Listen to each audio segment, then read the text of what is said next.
the Panthers open up the playoffs with their star-studded offensive cast. Really well. Bodie Weaver, after the Dax Stevenson interception, throws this one, caught by Connor Supacasey inside the 10-yard line, and still has it at the 47-yard line. They trail 7-2. Bodie Weaver gets rid of it quickly. Deep shot down the field, and it's a touchdown for the Panthers. Connor Supacasey.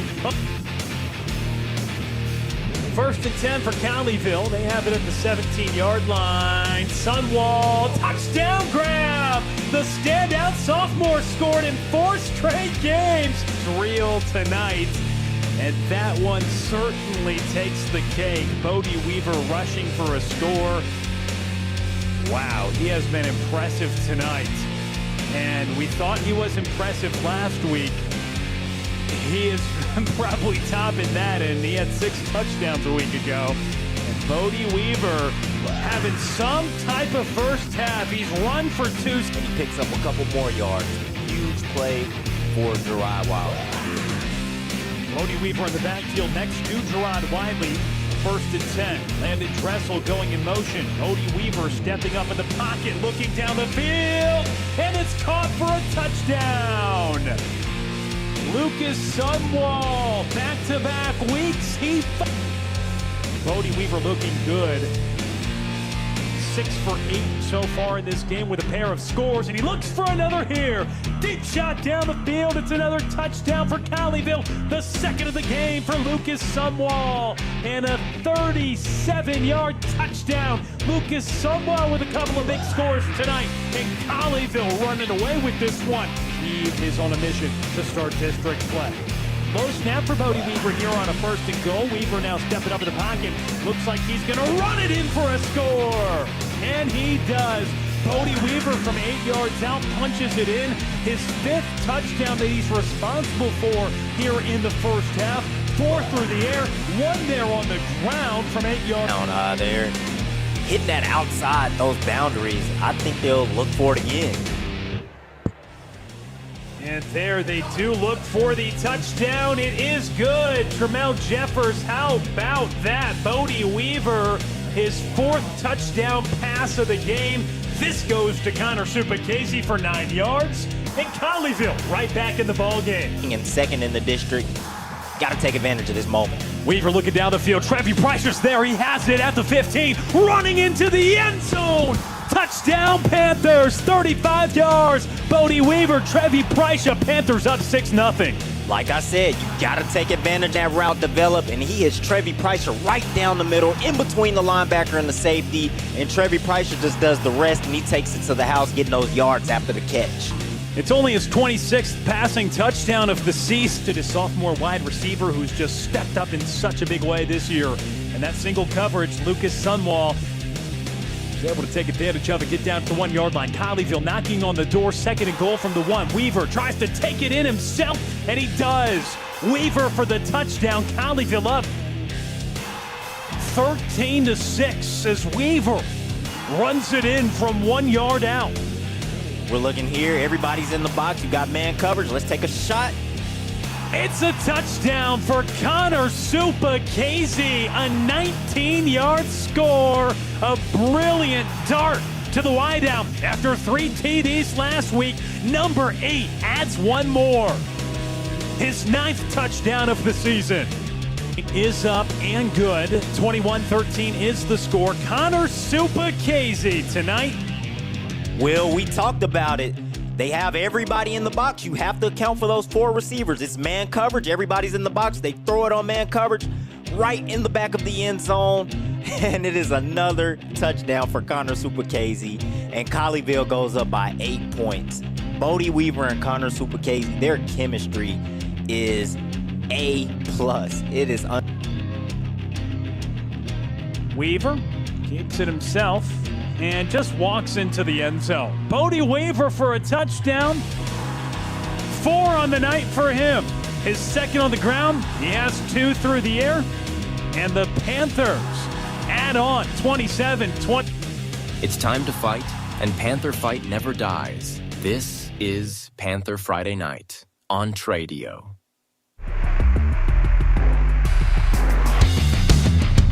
He's into the end zone for the touchdown. That's 6.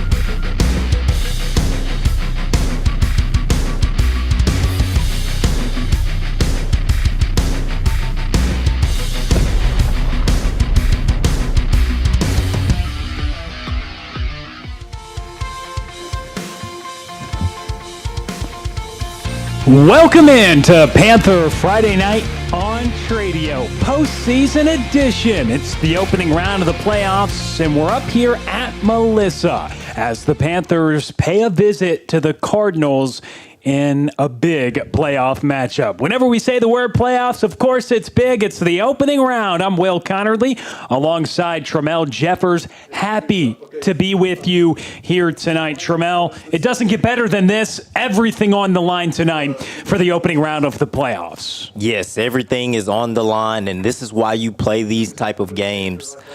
All the marbles are in the bag.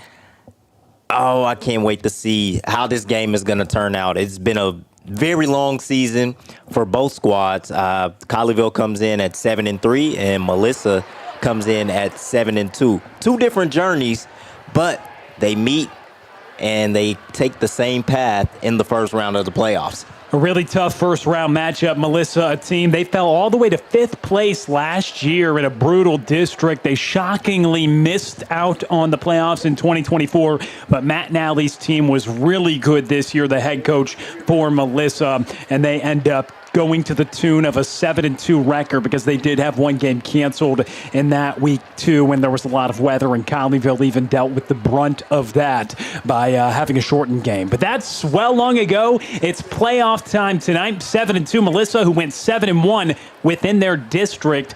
Their one loss to the champions of Walnut Grove. It was just a couple weeks ago, and they lost in what was pretty much a playoff atmosphere, 38-35 on the road to the district champs. They won 50-9, hosting Denison last week. And so Melissa certainly has been a dominant team this year. Very tough game here at Coach Kenny Deal Stadium, one of the nicer stadiums around, and a beautiful venue for some Friday night playoff football tonight. And for Colleyville, they're really on a roll. They've won 5 consecutive games. Jerry Edwards' team went into the bye week with back-to-back losses, but they've come out of the bye week and now rattled off 5 consecutive wins. They have momentum heading into the postseason, and even with the story all year long being about Bodie Weaver, even in his absence last week, the offense was still cooking. Lane Vargas, that'll probably be a song for another time, but we would be remiss if we didn't open up tonight's show at least touching on the freshman quarterback who had 6 touchdown passes against Grapevine. Yeah, he was fantastic last week. I mean, every throw that he threw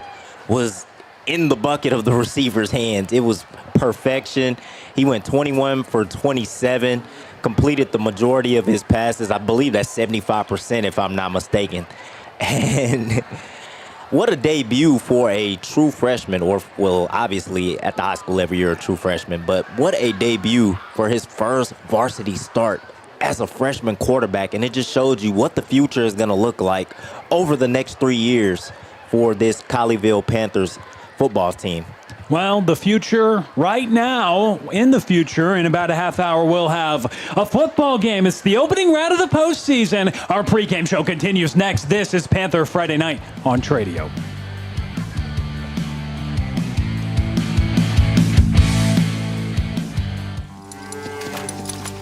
American Power, Texas Drive, Classic Chevrolet, #1 in the world, limited time, a special selection of new Chevys, more than anyone, all priced below market value, plus pre-owned values are up again. We're paying top dollar for trades. You could upgrade to a lower payment. Get started now at ClassicChevrolet.com. Do you have a dream of having a pool and a backyard oasis? Well, it's time to talk to the professionals at J. Caldwell Custom Pools. From new construction to remodeling to service and maintenance, J. Caldwell Custom Pools is your custom pool builder and outdoor living design expert, serving you with 2 locations, Hudson Oaks and Fort Worth, because life is too short for ordinary backyards. Dive in and find out more at jcaldwellcustompools.com.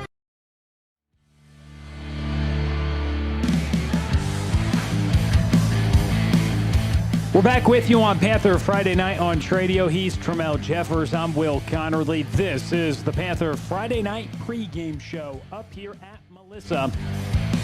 And it's the Colleyville Heritage Panthers who have looked a lot at that guy, Bodie Weaver, as we take a look at the gaudy numbers this season, just shy of 2,000 passing yards. He's rushed for 743. He's thrown for 27 scores, rushed for 12, and completed a high clip of his passes.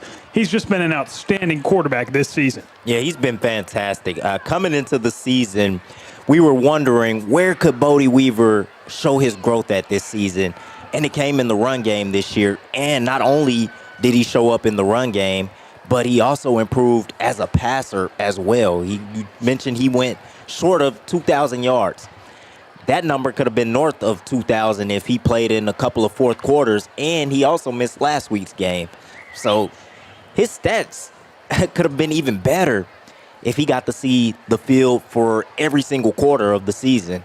But he's just been fantastic in the run game, in the passing game. He hasn't turned the ball over a lot. He has been in control of this offense, and Colleyville goes as far as Bodie Weaver will take them. He hopes to take them far tonight, but weaving a story, Mr. Weaver doing great things, and he's also going to continue to do that as we get a great look at the graphic. Bodie Weaver selected to the Military Appreciation Bowl in Frisco, Texas in December for his outstanding efforts here this year. He took his official visit to his future college, UTEP, last week, and that's another great honor for Bodie Weaver as he gets selected to play in one of those all-star type bowl games, and he definitely has deserved it with his efforts so far this season. Oh, definitely well-deserved. 39 total touchdowns, 27 passing, 12 on the ground, and just shy of 2,000 passing yards and over 700 rushing yards. I mean, how can you leave him out of the bowl? It is definitely well-deserved. And like I've always been saying throughout the season, he is one of the best quarterbacks in the Dallas-Fort Worth area. But it takes more than just Bodie Weaver. For the rest of this Colleyville Heritage team, it of course looks at what they're doing defensively as well. And when we look at what's happening, Dax Ebison, the middle linebacker, who moved to that position when Joey Nisbet went down, he's been great, over 100 tackles, 14.5 for loss. Oh, by the way, he leads the team with 3 interceptions. And then not to mention, you mentioned guys missing games. Isaiah Omar just behind him in tackles for loss, and he has 5 sacks, just a sophomore, and he's been one of the most disruptive guys on the defensive line. So those two in the front 7, they're going to have a massive challenge tonight trying to slow down Melissa's high-powered offense, spearheaded by their quarterback, Brett Holloway, who, he has 40-plus touchdowns combined as well. So it's going to be a battle of 2 quarterbacks. But for the Panthers, Dax Ebison, Isaiah Omar, they have anchored this defense so far this year. We will continue our pregame show coming up next. It's Panther Friday Night on Tradio.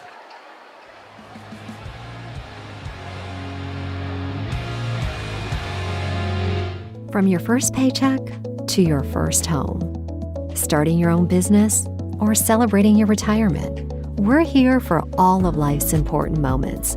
At Simmons Bank, our modern banking solutions make managing your finances effortless and efficient, so you can focus on what matters most. Simmons Bank, proud supporter of the moments that matter. SimmonsBank.com, member FDIC, equal housing lender, all accounts subject to approval. Do you know what makes a biscuit a Bo biscuit? There it is. Small batch biscuits, just minutes from the oven, with crunchy hand-breaded chicken. Now you know, the Carolina legend is here. If you know, you Bo.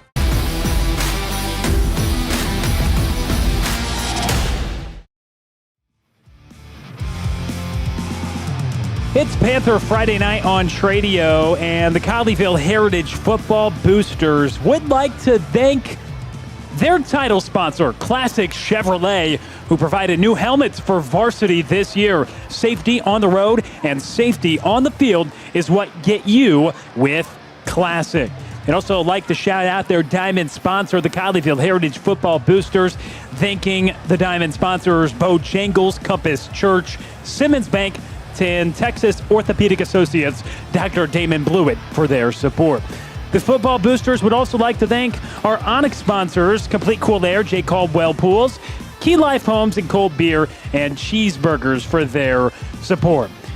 And lastly, they'd like to thank the Ruby sponsors that see you up on the scoreboard. Please support those who support us. All the great boosters for the Colleyville Heritage football team, big thanks to all of them and for what they do, not only putting on this Tradio broadcast, just a fraction of what they do for helping out this football program and supporting them all year long. We continue on the pregame show as we get our weekly visit with head football coach Jerry Edwards. Welcome back to Panther Friday night on Tradio, joined alongside head football coach Jerry Edwards. Coach, it's the playoff time now, win or go home. Looking forward to talking about this matchup at Melissa tonight. But before we get into that and how the week has been, I want to take you back to the regular season finale. Lane Vargas, a pretty special effort in his first varsity start, Coach.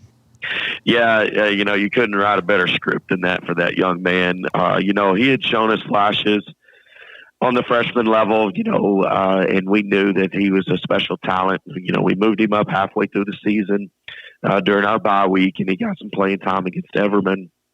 And he's kind of been in and out as needed throughout the season. But we wanted to make sure that we rested Bodie. He was coming off a little nagging injury, and we didn't want it to turn into something major. And so it was a perfect start for that young man to get out there and, your first start at Red Rail and go out and throw for almost 406 TDs. I would say that's a pretty special night for that kid. I would say most people would agree. And now you go into the postseason. What's this week been like as it's a new year in terms of the postseason, another year in the postseason, but what's the week of preparation been like for this game tonight here at Melissa? Well, you want to build up as the season progresses, and, the season's broken down in three phases, your non-district, district, and then postseason. And so now we find ourselves in the third phase. We want to be clicking on all cylinders and playing extremely high-level football because everybody in the playoffs are quality opponents. And then, if you really look, District 3 5A versus District 4 5A is probably top-tier matches across the board. All four games are extremely competitive, really good football teams. So it'll be a lot of fun. We feel like, it'll be a challenge tonight for sure, but our kids have prepped really well this week, and I think we're playing good football. So we're excited to get out there, put the ball down, and get after it. What do you know about the Cardinals team? And to start off the field, Coach, I mean, it seems like it's going to be a pretty incredible stadium, but in terms of the gridiron, what do you know about the Cardinals, and what have you learned in your preparation for them about what challenges they can pose? Yeah, it's funny. I talked to the Melissa coach earlier last week when, it was kind of determined that we were going to play each other. And, he said he didn't know much about us. And I told him the same. I don't know anything about y'all. And so, this weekend, breaking down the film, seeing what they do, a very talented football program that's only lost 2 games this year to a team out of New Jersey and then the district champion, Walnut Grove. But, coming out a little bit of a weaker district, I don't think they've been tested as much as we have, so I think that plays to our advantage. But, offensively, they have a dynamic quarterback that can run, a receiver that's a go-daddy that can, go strike you deep because he's got a lot of speed. And then defensively, they got a lot of D1 guys. I think they got 5 to 6 D1, Division I type players, 3 of them on their D-line and 2 of them at linebacker. And so we're going to have to be methodical in our approach, take what they give us, and then, just execute to a high level and take advantage of all our possessions. And defensively as well, your team starting to really get in a groove. I know you mentioned at times you've been a little up and down in areas on the defensive side of the ball, but as of late, you've been forcing a lot of turnovers, and that's really been helping your offense get in favorable positions. What's gone into that, and how big of a focus is that tonight? Well, it's going to be big. We got to steal possessions. That's kind of going into this game. What we want to do is, they are super explosive on offense. And so in order to keep that contained, we got to play keep away with the football. And so stealing possessions, whether it be getting a stop on fourth down or turnovers, is going to be critical tonight. There was a stretch in the season where we went 3 games with 0 turnovers. And, we challenged our defense to this is just unacceptable. It's hard to win football games if you're not creating havoc in the backfield. And those kids rose to that challenge. I think, that challenge was issued out during the Summit Week. And I think, we had 3 turnovers in that first half of that game. And we've just kind of kept that steady stream of turnovers coming since that game. And so we've got to do a good job of rallying to the football, taking away the ball when it's in the air, and creating turnovers so we can get Bodie and our offense the ball back so they can roll. Yes, the turnover production, 13 total takeaways, I believe, for your defense this season. 3 different games, though, you've had 3 or more, including that Summit game. And then you've had some pretty big efforts in terms of stopping the run, the defensive line up front. They've been so much fun to watch this season, Coach, and it's definitely made the job easier at times for your linebacking core, and that front 7, I'm sure, is going to be a big matchup for the fans to watch tonight against an offense that is so explosive. Yes, and so that they rely on the run quite a bit.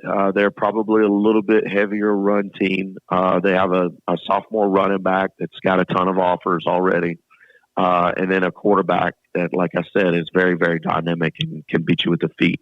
So a lot of design quarterback run game, a lot of tailback run game. And so, our 4 guys up front have done a tremendous job of understanding technique and what we're trying to accomplish, making tackles, even though you may not be in the tackle, which includes eating double teams or taking on pullers or just doing your job up front, not to create running lanes. So our linebackers can fill in those gaps. And so we've been pretty good on the run all year against teams that we faced. Another big challenge tonight, a team that likes to do tempo. They remind me a lot of like Argyle, big offensive line that doesn't do a whole lot of fancy stuff offensively, but they do it fast and they do it effectively. And so we got to get lined up. And then control the line of scrimmage. And physicality in this game is going to be key, and that's what we've stressed all week. Some seniors on this team, especially guys like Landon Dressel and Dax Hebeson, who have been around for a while, were a part of that team in your first season that made a deep playoff run. Do you see the leaders of this team this week also stepping up in the locker room and just with the messaging about the postseason and what it means and how to be focused for a matchup like this when everything's on the line? Yeah, I think so. I think this week has been exciting. Our kids are, pumped and ready to go. A lot of those kids that were on that 12-2 team are back, so they know what it takes. We talked about it all week, and we really feel like if we can go over there and take care of business and get a win against Melissa, we feel like we're a good enough football team to make it back to the regional finals. And so that's kind of a goal of ours, before the season started. And so, we got to take it one game at a time. Melissa is obviously a state-ranked team with lots of tremendous talent, but we feel good about what we got, and we're ready to go over there and get it going. Well, let's have football coach Jerry Edwards joining us on the pregame show. Coach, thanks as always for taking time to visit with us. I appreciate it. Go Panthers. Courtside. American Power. Texas Drive. Classic Chevrolet. #1 in the world. Limited time. A special selection of new Chevys. More than anyone. All priced below market. market value. Plus, pre-owned values are up again. We're paying top dollar for trades. You could upgrade to a lower payment. Get started now at ClassicChevrolet.com. Do you know Carolina flavor? That's it. It's Southern, but with a little oomph in it. Now you know. The Carolina legend is here. If you know, you Bo.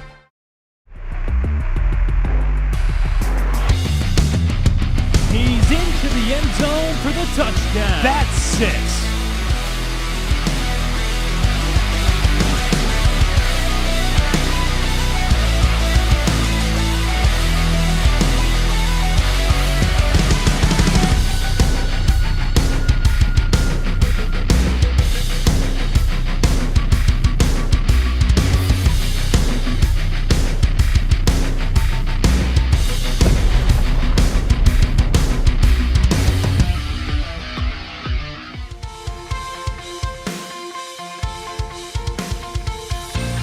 We're back with you on Panther Friday night on Tradio. The Colleyville Heritage Panthers paying a visit to take on the Cardinals of Melissa as we have the opening round of the playoffs here from beautiful Coach Kenny Deal Stadium. And the coin toss at midfield right now. Uke Dimka, Kendall Taylor, along with Max Wright out there alongside Travell Jeffers. I'm Will Connerly, Bodie Weaver, and Dax Sebeson out there for the Colleyville Heritage Panthers. Wyatt, Harry, Taylor, Dimka, and Wright out there.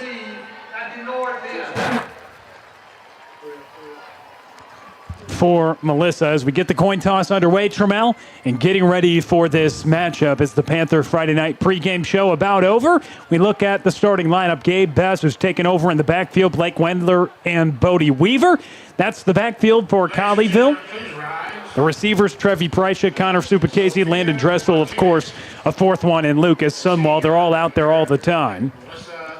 That's the guys up front: Isaiah Omar, Chandler Sampson, Hayes Patterson, Gavin Cornwell, and Wes Dalio-Cubic. The defensive line, the Logan guys, Ole Iwola and Isaiah Omar, who we highlighted earlier.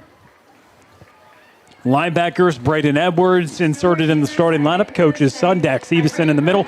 And Camden Blackson at the weak side linebacker.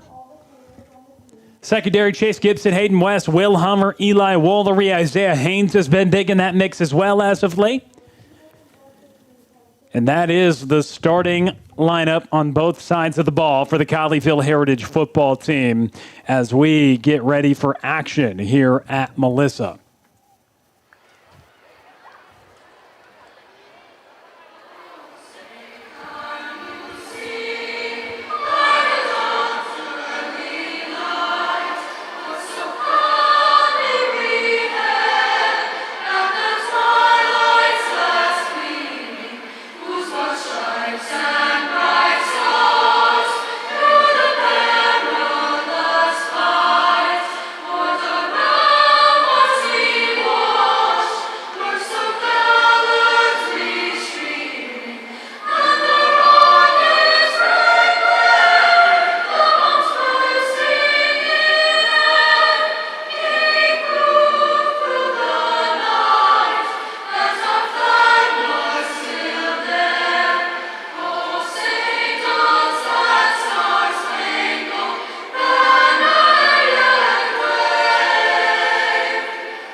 Anthem set, and one more thing we need before we get going. Travell Jeffers, our keys to the game. As we look at them here, keep the offense balanced for Colleyville. That's going to be crucial. Cannot get one-dimensional against this vicious Melissa defense. No, you cannot. Last week, the Panthers were cooking when they mixed the run and the pass. If you keep that balance today, Melissa's defense is going to be guessing like they were taking a pop quiz in the dark. And when you look at creating takeaways for Colleyville, give your offense short fields, help them out. You have gotten a lot of takeaways as of late. The interceptions have started to come. You need to do that once again. Yes, Colleyville forced 2 picks a week ago.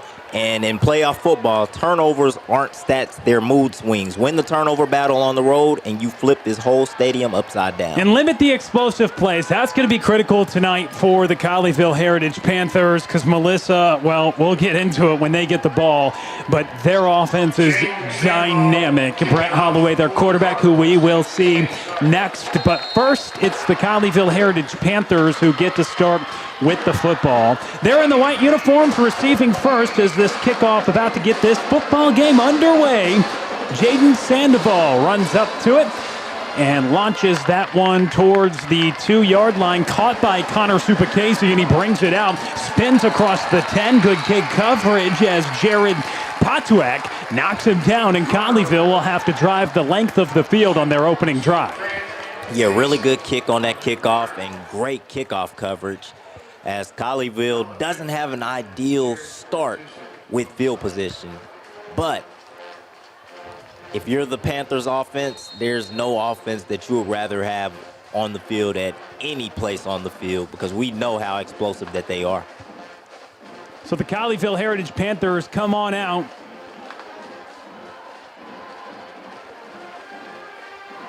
And quarterbacking the offense, no surprise, Bodie Weaver back in action after missing the final game of the regular season.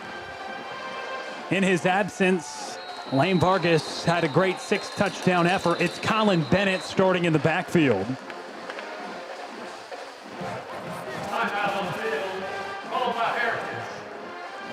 So Colleyville, before the first play gets off, a timeout is called, Trammell. Interesting way to start the first play from scrimmage here in this primetime playoff battle.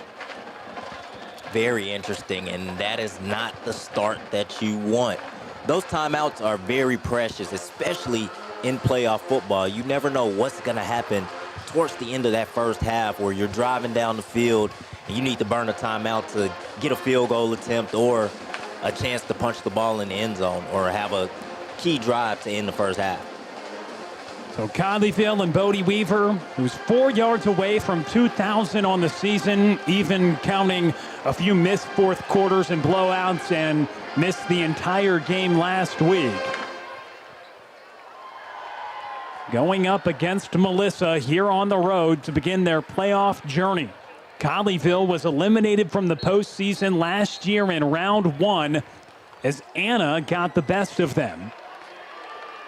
Now here against the 2 seed in Melissa.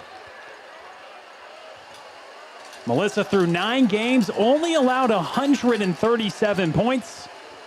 And Colleyville's offense going against their stingy defense to begin the game. Bodie Weaver gets the snap, sees some pressure and rolls out. Weaver tucks and runs as he has often this year. Ushered out of bounds by Jalen Frazier.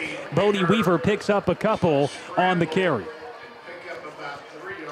Really good play by Bodie Weaver there. The pressure gets to him. He just shakes away from it. He stays calm. He stays poised. And then he picks up a good 2 yards and keeps the offense on schedule. Bodie Weaver ran wild this year for 743 yards. He's off to pass here, and Lucas Sumwall has it at the 20, breaks a tackle to the outside. Lucas Sumwall brings the defender down up to the 35-yard line. The tackle made by Jared Patuak, who had that good kick coverage, but there's the explosive Panthers play. Lucas Sumwall for a first down. Yeah, that time right here, it's a run-pass option. Bodie Weaver throws it to Connor Supacase. He throws it a little bit behind him, but Supacase catches it. He shakes the defender, and then he picks up those yards after the catch.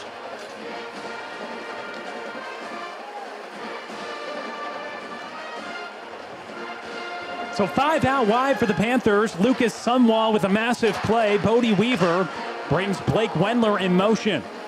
And the empty set, it's a design run for the quarterback, Bodie Weaver.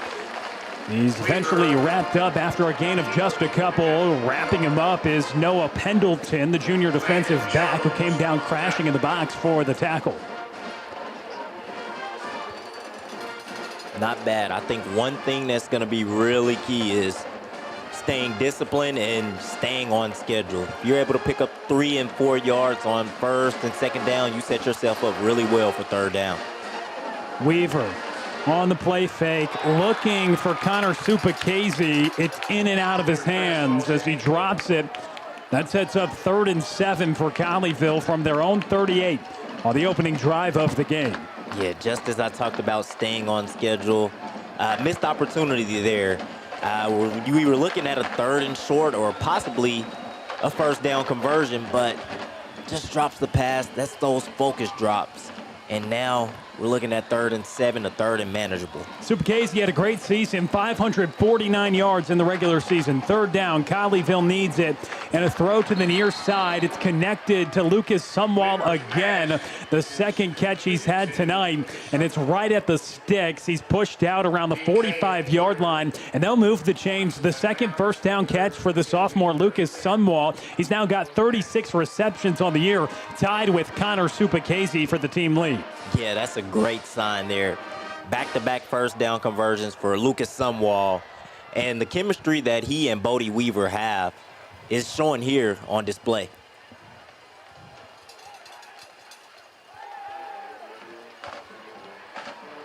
Weaver rolls out of the pocket, tucks and runs, and slides into Melissa Cardinals territory.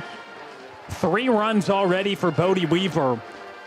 And a nice first down gain, setting up 2nd and short as the Panthers are moving into Melissa territory on their opening drive. Bodie Weaver looks really relaxed and really calm on this drive. The pressure is getting there in the backfield, but he's not getting flustered away. He's just staying calm. He's getting out that pocket, and he's picking up those yards to keep these chains moving. First handoff to Colin Bennett of the night, and he has a solid gain. Colin Bennett runs for the first down. The senior running back who took over RB duties, he was in that tandem along with Gabe Bess. Gerard Wiley as well started the year with Bess. Wiley goes down, and now it's Bess and Bennett, and now Bennett's really taken over. He's over 7 yards a carry on the year. That gives him a first down as they're up to the Melissa 41-yard line. Weaver drops back 3 steps, eyes down the field. He fires sideline, and it's out of bounds. Colleyville could not connect there with Connor Supacasey on the sideline, but a good dart. Yeah, really good pass here. You see Bodie Weaver, he's scanning that left side of the field. He's waiting for Supacasey to come back on that route. He does come back, but he just couldn't get 1 foot in bounds. But that is 3 different times where they've had an out route. So the out routes are going to be open in this game tonight. Weaver play fakes, throws it in the flat, and that play broken up. Melissa all over it, looking for Landon Dressel. And he doesn't gain anything. Caught it at the line of scrimmage, and Melissa snuffs it out all over the field tonight. It's Jared Poduak, and he comes in to force that tackle for loss as well, or perhaps no gain. 3rd and 10, either way from the 41, and Colleyville needs to get to Melissa's 31 to keep this drive alive. Perhaps 4-down territory, though, for Colleyville on their opening drive of this playoff game. Yeah, I think depending on what happens here on 3rd down, you're in no man's land. It might be 4-down territory. Weaver scans the field, fires over the middle. It's caught by Lucas Sumwall, good for a first down. His 3rd catch on the opening drive. Very, very encouraging. Lucas Sumwall caught his first 2 passes on the boundary, and now he was able to pick up something in the middle of the field as he runs a crossing route right here across the middle. Bodie Weaver sees him, he hits him, and then he takes a hit at the end, but he picks up that first down. Applying the hit at the end, Jalen Frazier, but Colleyville a 1st and 10 from the 30-yard line. And out to the flat, it's Trevi Preicha, makes 2-man miss. Look at Preicha go after the catch, breaks another tackle down to the 10-yard line, and Colleyville chugging along on their opening drive. Every receiver is starting to get involved. We've seen Sumwall catch 3 passes. We've seen Trevi Preicha catch 1. And Connor Supacasey. Here, Bodie Weaver, the pressure gets after him. He throws it to Trevi Preicha. Trevi Preicha makes a man miss, makes another man miss, and he gets those yards. And he gets those yards after the catch. And he gets those yards after the catch. He does. So what an encouraging drive so far from the Panthers. And Melissa forced to take a timeout. So on the opening drive of the game, if you're just joining us, you haven't missed much. Colleyville, though, starting with the football in this game. They've driven it all the way down to the 10-yard line. But before Colleyville had their first play, it was Jerry Edwards calling a timeout. And now Melissa with Colleyville methodically bringing it down the field. Bodie Weaver, he has found Landon Dressel. He has found Lucas Sunwall 3 times. Trevi Preisha, big play after the catch. Sunwall and Preisha both doing that. And Colleyville at the 10-yard line. It's goal to go from the 10.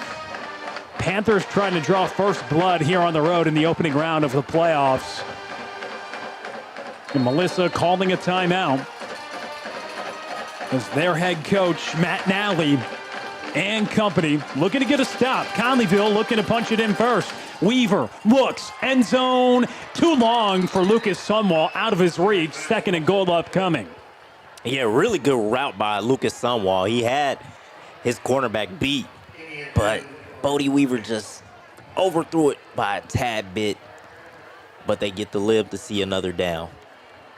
That has been a lethal connection this year. Lucas Sunwall and Connor Supacase have combined for 18 touchdowns. So those two, the likely candidates to see the rock here in the red zone. Weaver on a 2nd and 10. Drops back 3. Rolls out. He's in trouble. Bodie Weaver stays on his feet. Looks sidelined. It's caught.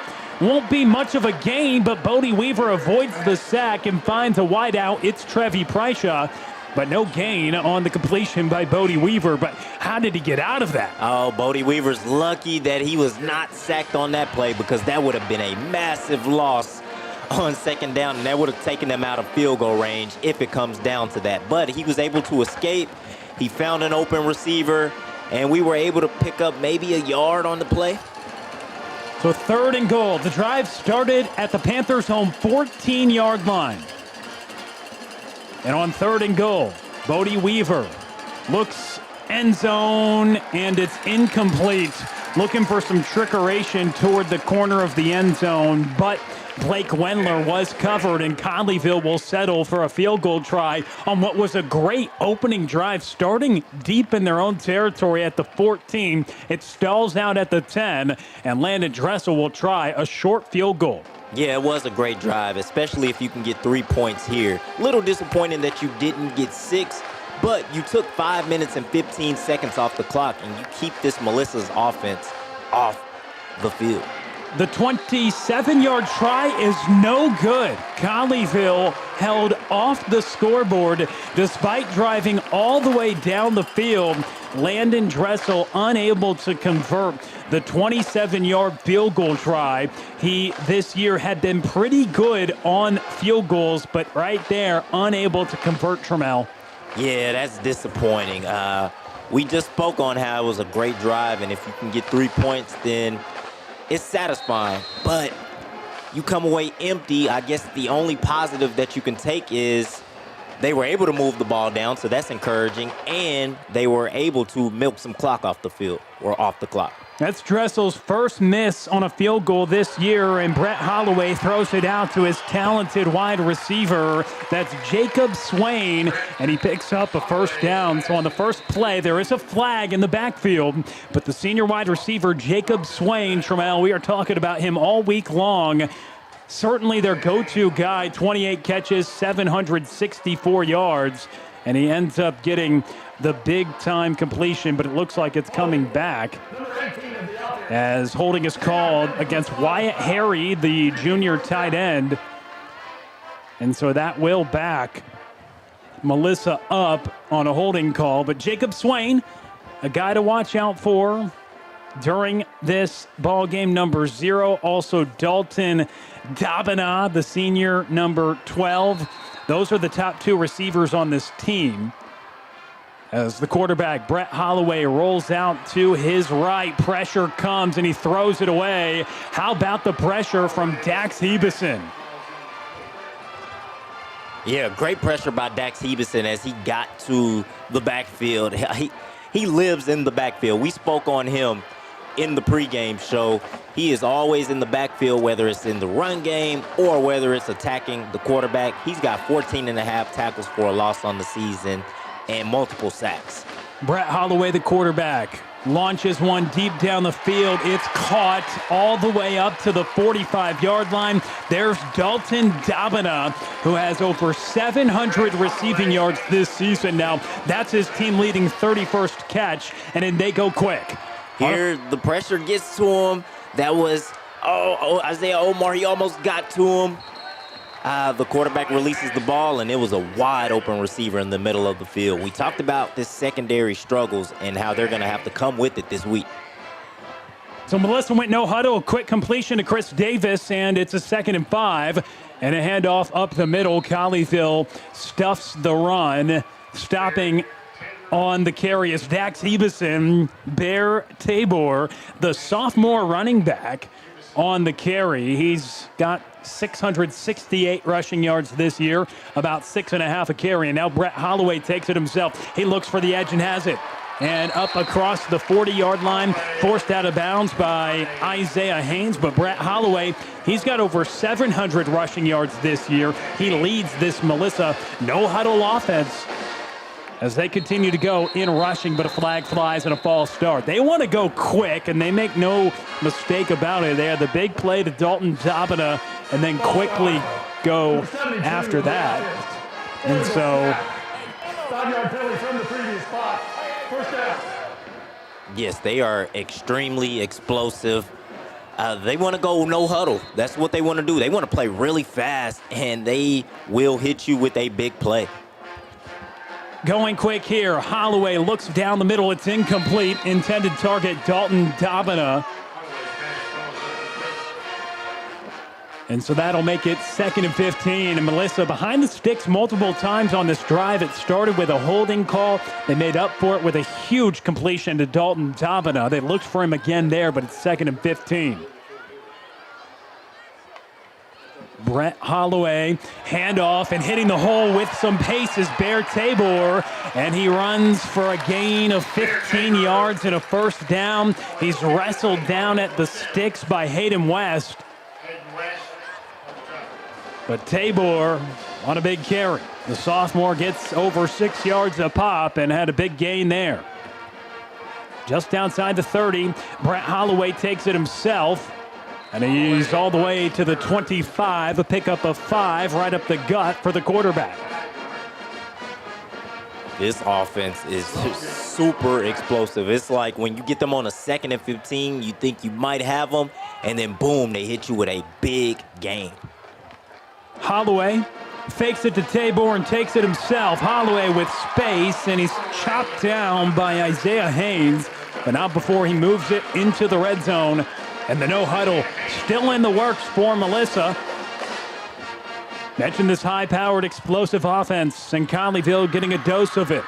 The Cardinals' opening drive, Tabor right up the middle. He hits the hole hard, but the ball is out. And it looks like who's hopping on it? Ball is still loose. And Colleyville picks it up. It's going to be a touchback and a turnover. Takeaways for the Panthers, and Tabor loses the pigskin, and the Panthers come up with it. Yes, that's what you need in the playoffs. Here, you look at Brett Holloway. He hands the ball off to Tabor. Tabor takes it right down the middle, and then that one hit by Hayden West knocks the football out. And the ball, they're fighting for it there on the ground. You see the football is right here, and Colleyville jumps right on top of it. And that was a big break for the Panthers defense because they needed it. They had no answer for this Cardinals no-huddle offense. Tabor loses control. Hayden West forces the fumble. The Panthers recover in the end zone, a touchback. They start on the 20-yard line. Huge play for Colleyville, and now they have it for their second drive. Bodie Weaver, quick completion out to Lucas Sunwall, and he escapes to the sideline for a nice gain of about 5 yards. 4 catches already for the sophomore standout. He's been brilliant this year. We talk about guys in getting interest. I'm sure number 18 is going to have plenty of that at the next level over the next couple of years. And the sophomore shining in the opening round of the postseason right now. Yes, and it's so crazy that he has 2 more years left to play. Like you said, he's going to gain a lot of interest and have a lot of mail in his mailbox. Colin Bennett fighting through tackles in the backfield. He's pushed back by Uke Dimka, the senior defensive lineman, one of the captains for Melissa. If you're just joining us, just the second drive of the game for Colleyville. They drove it all the way down to Melissa's 10 on their opening drive, but a short missed field goal. Landon Dressel was 5 for 5 on the year, but he missed from 27 yards. However, Melissa drove all the way down to the 10, and Hayden West forced a fumble, and Colleyville takes over, facing a 3rd and 3. Bodie Weaver keeps it himself, looks to the outside. He's just shy of the 30-yard line. It's going to be 4th and 1 for Bodie Weaver and company. Really good block by Colin Bennett there. He tried his best. He was able to pick up 2 yards, but it just wasn't enough as the defense was able to catch back up and take Bodie Weaver down. So 4th and 2, the marker. About 1.5 yards away from the sticks, but they're at their own 28-yard line, and they decide to punt it away. So after the turnover, Colleyville goes 3 and out, forcing the turnover, and they punt it away. It's a strong punt by Landon Dressel. It rolls all the way back, and what a punt, pinning Melissa at the 15-yard line, offering no return for Max Corbin, and Landon Dressel flips the field. Yes, really, really good punt. Those are the type of big plays and big change of possessions that you need in playoff football. You want to make this Cardinals offense drive the length of the field. We know that they're very much capable of doing so, but you want to make it difficult for them and see, hey, maybe you can force a turnover just like they did on the previous drive. No score in the opening round of this postseason matchup. 3:48 to go in the first quarter. Brett Holloway, quick hit to Dalton Dabina. He escapes multiple tacklers and goes all the way up to the 32-yard line. A pickup of 22. And Melissa with the first down. They go quickly. No huddle for Holloway. Holloway hand off to Tabor just after he fumbles, but his next touch is good for a first down. A pickup of 12, and Tabor right back to it, the sophomore running back. Plenty of speed for number 22. Right now, this Cardinals offense is getting whatever they want. Holloway takes it himself, a huge hole and a burst of speed across the 45-yard line. He lunges down to the 41, and Melissa with another first down. Those holes in the A gap and the B gap are just wide open, and there isn't contact until the Cardinals get into the second level. And now Tabor has plenty of space. No contact yet. The second level once again, and cut down. A big tackle made by Isaiah Haynes. Timeout on the field called by Heritage. And Colleyville calls their second timeout. Just one way to slow down the vicious no-huddle offense of Melissa. Yeah, I mean, they're just getting whatever they want. Please reset the game clock to 3:03. Just a couple of seconds ago, the ball was at the 15-yard line, and now they are on the Panthers' 25-yard line. 65 yards in less than 1 minute. It just shows you how explosive this Melissa Cardinals offense is, and they're just getting whatever they want in the run game, in the passing game. They are having a field day so far. But Colleyville came up with a red zone stand last time out as Hayden West forced a fumble. Melissa on their second drive approaching the red zone again. They have a fresh set of downs at the 26-yard line. Just over 3 minutes to go in the opening quarter. And both teams have put together quality drives. Colleyville drove pretty much the length of the field the first time they touched it. Missed a short field goal. Here's Tabor. He's not able to get to the second level. Tackle made by Demarius Logan off the edge, coming in to gobble up Tabor. He's limited to 3 yards on the carry. Quick no huddle for Melissa, and it's reversed off to Holloway. He takes it on the fake, and nobody was able to catch him there, and he thought he was in the end zone, but instead he stepped out on the sideline. Brett Holloway running through the whistle, but he stepped out. Good enough for a first down, though, as they're inside the 15. Yeah, you got to make tackles when they're present, and that time he was right there on the sideline, but Colleyville misses a tackle, and he picks up more with a first down. Hustle up the field, lunging for the goal line, and right out of bounds at the 2-yard line. Thinking it was a touchdown was Wyatt Harry, the tight end. Interesting sequence there, but he's out at the 2-yard line. Just a little flip out to the flat, and the tight end going into the end zone almost. And now it's very short right up front. Holloway going for the QB sneak, and he lunges across the goal line for a touchdown. The first score of the game in this opening round of the playoffs comes in the form of a Brett Holloway rushing touchdown, his 14th of the year. On the ground, he had 28 passing, and he adds on as Melissa is up 6-0 here in this postseason matchup. We talk about Bodie Weaver being one of the best quarterbacks in the Dallas-Fort Worth area, and so is Brett Holloway.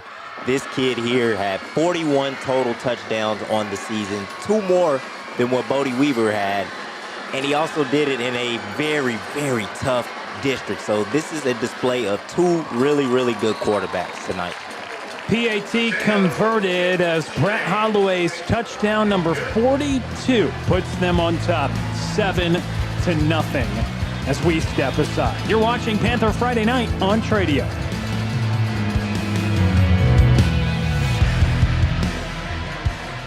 Compass Church is for you. Join us each week to experience great music, a message that applies to your everyday life, as well as programming for your kids and students to engage on their level. Learn more at compass.church. Every game is filled with moments that matter, ones you will never forget. At cliprip.com, we make it easy to relive those moments again and again. Browse and download your favorite plays from Game Broadcast by Tradio instantly. Whether you are a player building a reel, a parent capturing memories, or a fan playing that perfect drive, your moment is ready to clip and rip. Clip the moment, rip the highlight. Visit cliprip.com today. Back to play after the 8-play, 80-yard touchdown drive, capped off by a 2-yard rushing touchdown by Brett Holloway. And we're back to action here at Melissa alongside Tramel Jeffers. I'm Will Connerly.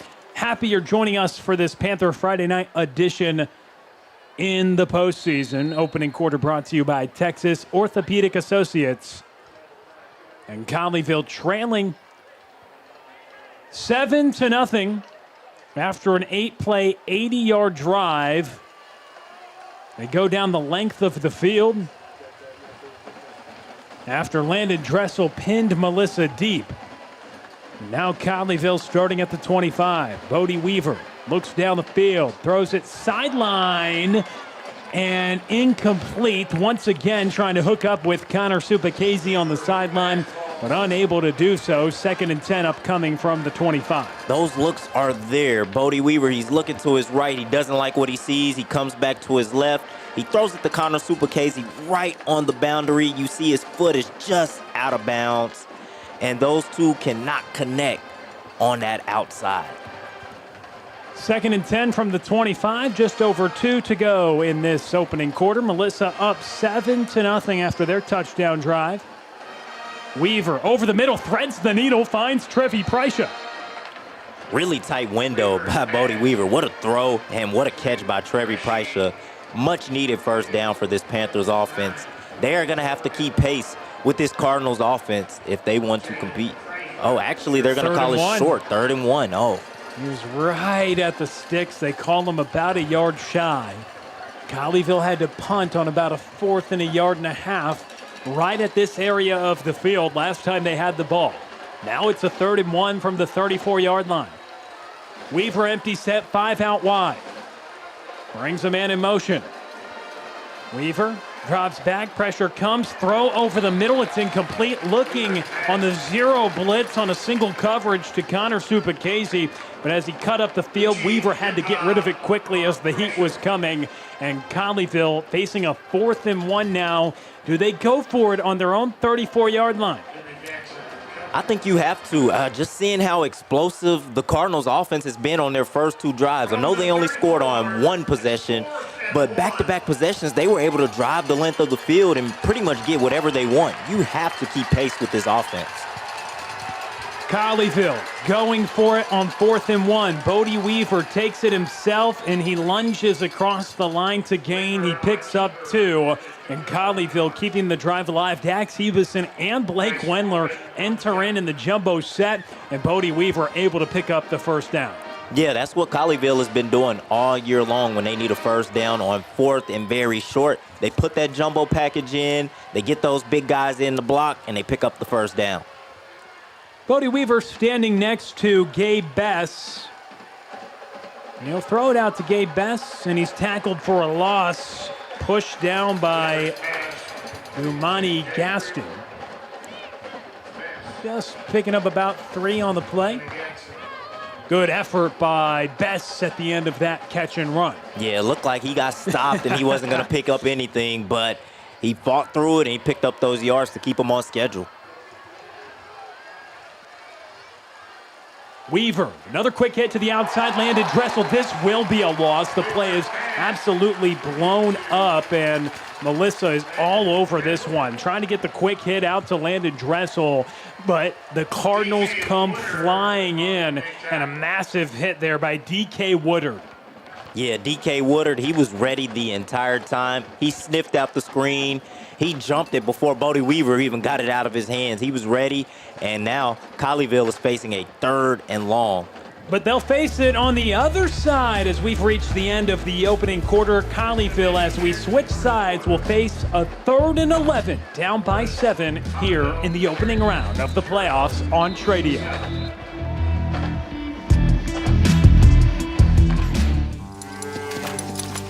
American Power. Texas Drive. Classic Chevrolet. #1 in the world. Limited time. A special selection of new Chevys. More than anyone. All priced below market value. Plus, pre-owned values are up again. We're paying top dollar for trades. You could upgrade to a lower payment. Get started now at ClassicChevrolet.com. Do you have a dream of having a pool and a backyard oasis? Well, it's time to talk to the professionals at J. Caldwell Custom Pools. From new construction to remodeling to service and maintenance, J. Caldwell Custom Pools is your custom pool builder and outdoor living design expert, serving you with 2 locations, Hudson Oaks and Fort Worth, because life is too short for ordinary backyards. Dive in and find out more at jcaldwellcustompools.com.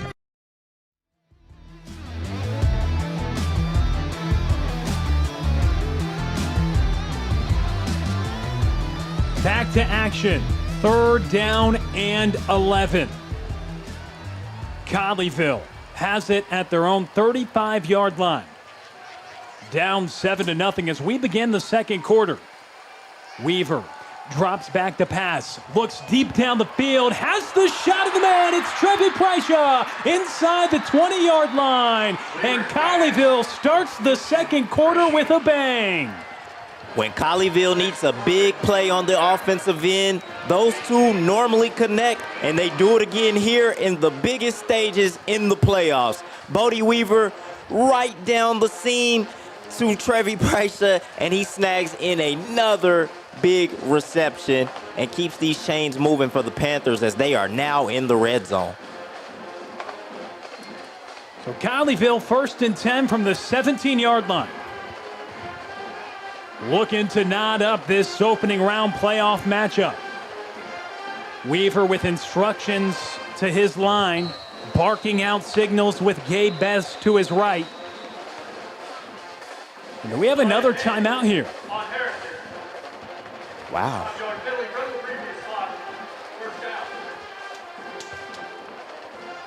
Delay of game? How? Is that the call? So after the big shot, Colleyville shooting themselves in the foot. It'll be a 1st and 15 from the 22-yard line. How? I guess they didn't get it off before the play clock expired, Trammell. And it is Bodie Weaver who rolls out to his left. Pressure comes, and he looks for the hit on the far side, just shy of the 20-yard line for Gabe Bess. Someone lost their lid as well. That was offensive guard, number 77, Chandler Sampson. So he'll have to come off for a play. And Colleyville backed up, 2nd and 15. Sampson losing his lid. Gabe Bess diving for it. Pressure has come by this Melissa Cardinal tenacious defense. Yeah, they are blitzing. They're getting home with 4. They're sending the blitz. They're sending the cover 0 blitz. They're showing different looks here. Weaver looks to the sideline. He has Connor Supakese, and he runs up the sideline, takes a vicious hit out of play. Jared Padusek there on the tackle, and it's 2nd down. As Connor Supakese, 3rd down, check that. 3rd and 4 from the 11. The second quarter brought to you by Compass Church and Colleyville and Company with the 3rd and 4 from the 11. Beginning stages of the second quarter was a big play to Trevi Preicha to get down here. And Weaver rolls to the right, evades pressure, throws sideline, looking end zone for Trevi Preicha, out of his reach. He had to get rid of it as pressure was screaming off the edge for Melissa. Really interesting decision here on 4th down. You're down 7. We know how explosive Melissa's offense has been tonight. You missed the field goal on your last possession.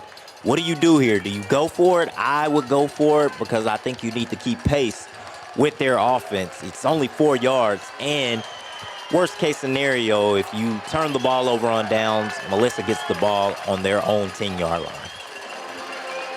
4th down, Bodie Weaver and company go for it. Weaver looks, shot complete toward the pylon. It's out of play. Trevi Preicha, though, another money catch, moves the sticks and gets Colleyville down to point blank. That time the pressure was not there. Bodie Weaver had all day to throw the ball, and he just waits on Trevi Preicha to develop that crossing route across the middle. He throws it to him, hits him, and they pick up a 1st down, and they have the ball at the 1-yard line. Colleyville knocking on the door, trying to nod this game up. Weaver out of the gun, looks, end zone, it's incomplete. Good, tight coverage.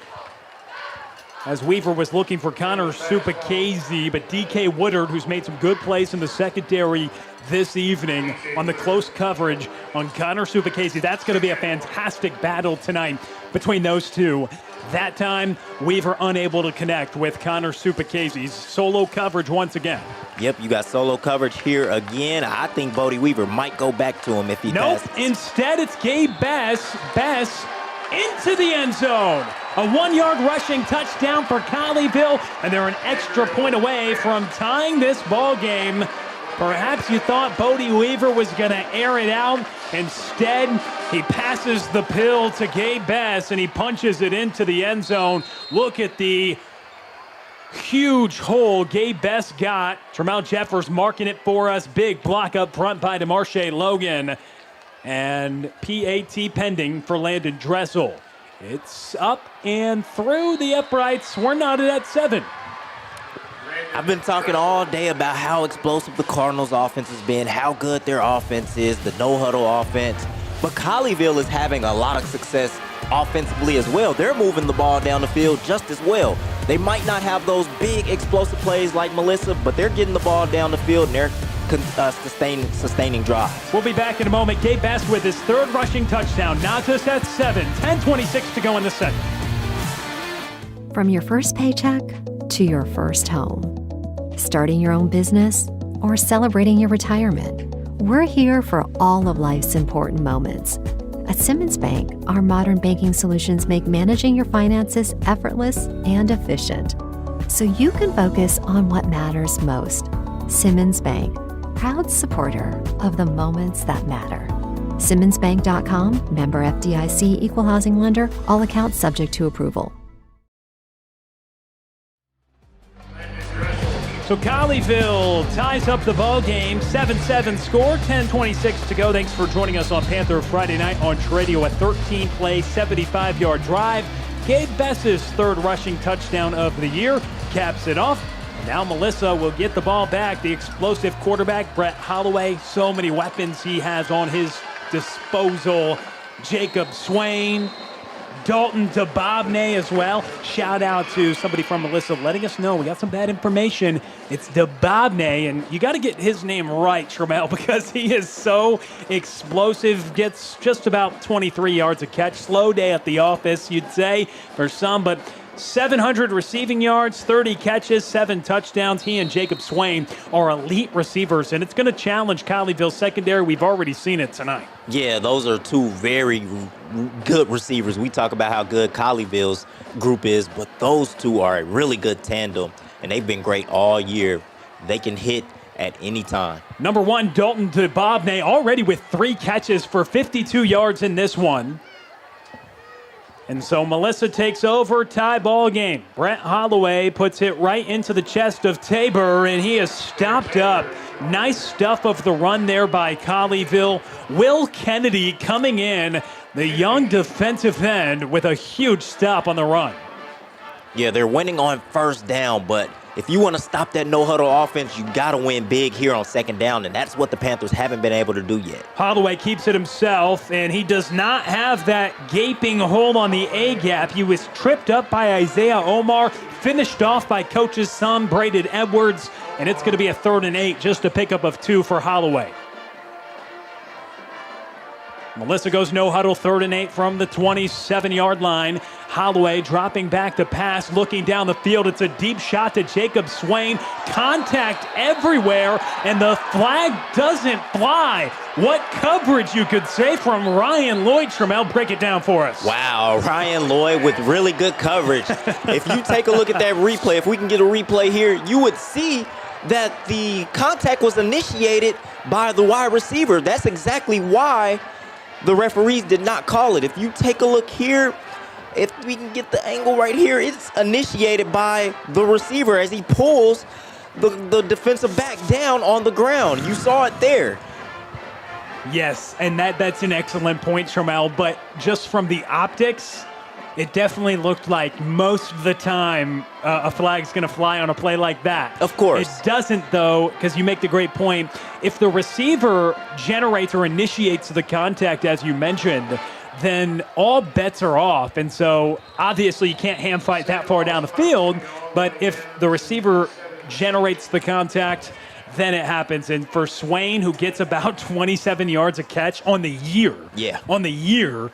So when you're getting 30 yards a pop, you know he's explosive. What a play made in the secondary by the young Ryan Lloyd. I mean, give credit to where credit is due. Colleyville forces the punt, and Melissa. First drive, they drive all the way down. They fumbled. Next drive, they drive all the way down and punch it in on a Brett Holloway touchdown. Third drive, they're forced to punt. Colleyville now takes the football. They just had a touchdown tying drive. Their defense does the job, forcing the punt. Bodie Weaver back to work, and he goes to Lucas Sunwall. Lucas Sunwall's trying to have a night to remember in Melissa, Texas. Another ball thrown to the sophomore. Count them up. That's 5 catches tonight already. We're in the first half. Yes, and it's those same out routes where they're just picking up 7, 8, 12, and 11 yards. If they're going to keep giving that up, Bodie Weaver and Sunwall are going to take that all night and just move those chains and keep this offense on schedule. Weaver standing next to Gabe Bess in the gun, 2nd and short. Hand off to Bess, and Bess lunges forward. Huge play getting off the blocks. It's going to result in the first down, but Zaid Shahid just plunged through the line, tripped up Gabe Bess. Doesn't matter, it's a fresh set of downs, but Colleyville has not really tried to run at Melissa, but when you're passing with this much efficiency, it's an interesting game to play because you want to keep the ball away from Brett Holloway and company. Make no mistake about it. But when you're throwing the ball at this high of clip, Colleyville's known to throw it around the yard. Bodie Weaver, about 2,000 passing yards on the year, and he gets a couple more there to Connor Supacasey. Just his 2nd catch on his 5th target, but he's able to haul that in. They look for the senior on the sideline quite a bit, and he's able to gather it. It'll be 2nd in about 6 yards after a 4-yard pickup.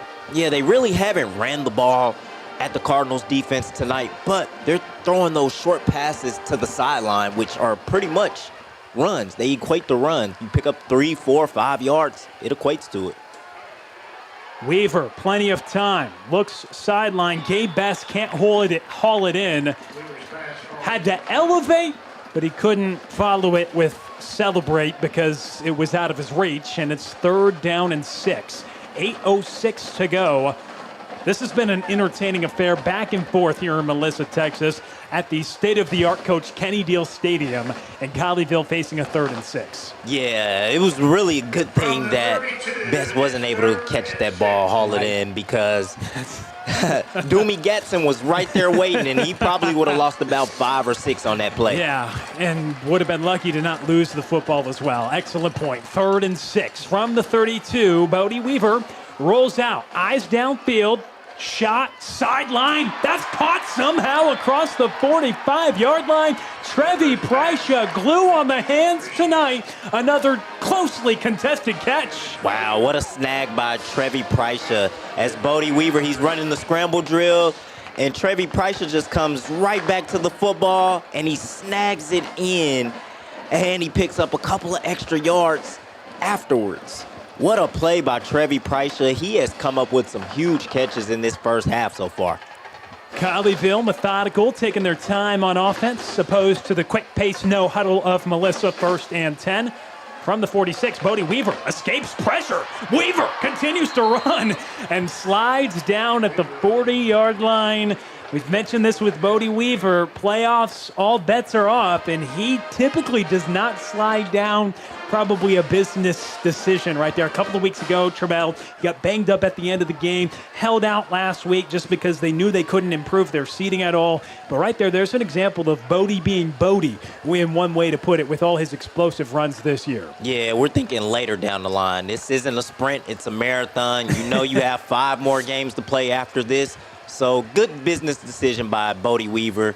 Keep yourself healthy, young man. Well, you don't know, but I am catching your drift. Bodie Weaver shot to Connor Supacase, and my, oh my, what a defensive play made.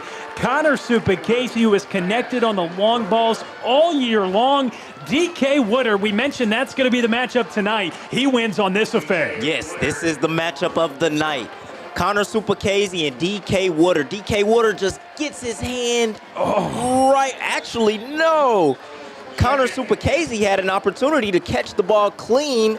I believe it just hit off his face mask. We're going to see it here. It's coming back, slowing it down, and it hit right there on his face mask. Man. He gets his hands on it afterward, but he wasn't able to track that ball in. Whew, what a ball, though, from Bodie Weaver. Yeah, what a great pass. And Woodard still with great coverage. He almost got a hand on it, certainly affected it, and that is an affected run. Blown up in the backfield, nowhere to go for Gabe Best, and he is stopped up for a loss of a yard on the play. Colleyville, 3rd and 12 upcoming. Yeah, this is a situation that they've been in a couple of times. They've had some success picking it up on 3rd and down, 3rd and long in this game so far. So let's see if the Panthers can do it again. So Melissa, after just gaining 2 yards on their last drive, giving Colleyville the ball back right after they tied the game, Colleyville's defense forces a 3-and-out, but now Colleyville facing a 3rd and 12. Weaver, back to pass, pressure comes, he rolls out, nearly slips, stays on his feet. Somehow, Bodie Weaver looking down the field, and somehow it's hauled in. Lucas Sumwall, my goodness. How did Bodie Weaver get out of that? Oh my goodness, what a play. Look at this right here. Bodie Weaver with some magic.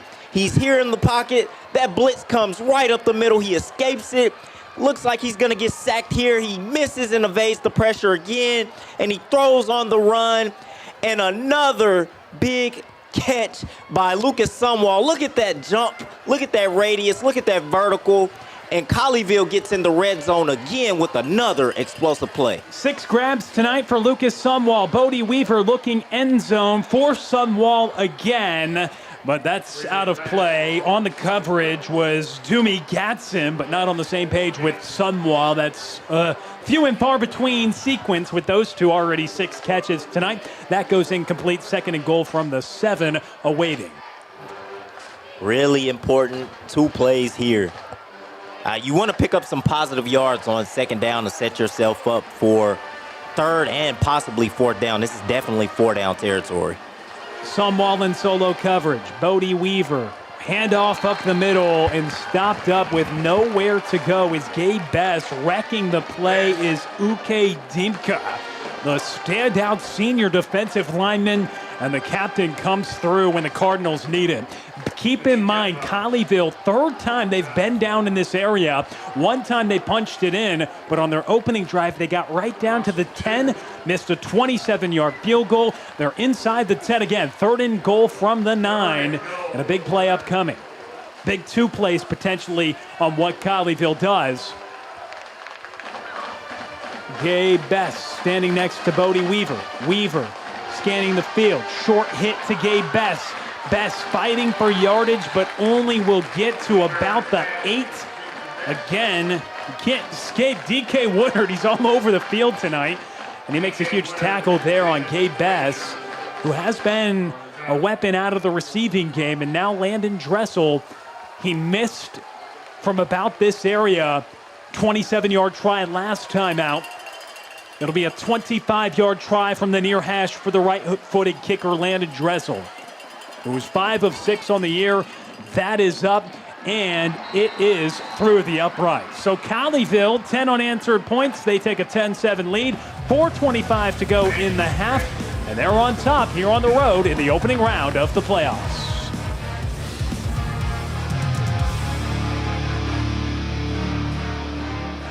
Do you know what makes a biscuit a Bo biscuit? There it is. Small batch biscuits, just minutes from the oven, with crunchy hand-breaded chicken. Now you know the Carolina legend is here.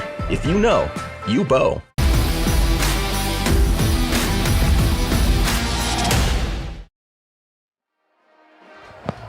Colleyville started at the 17-yard line, and they generate points. And positive news for Colleyville. Going up against Melissa, we mentioned only 137 points allowed this year in 9 games. Well, Colleyville, 3 of their 4 drives, they've been in point-scoring territory. One, they punched it in for a touchdown.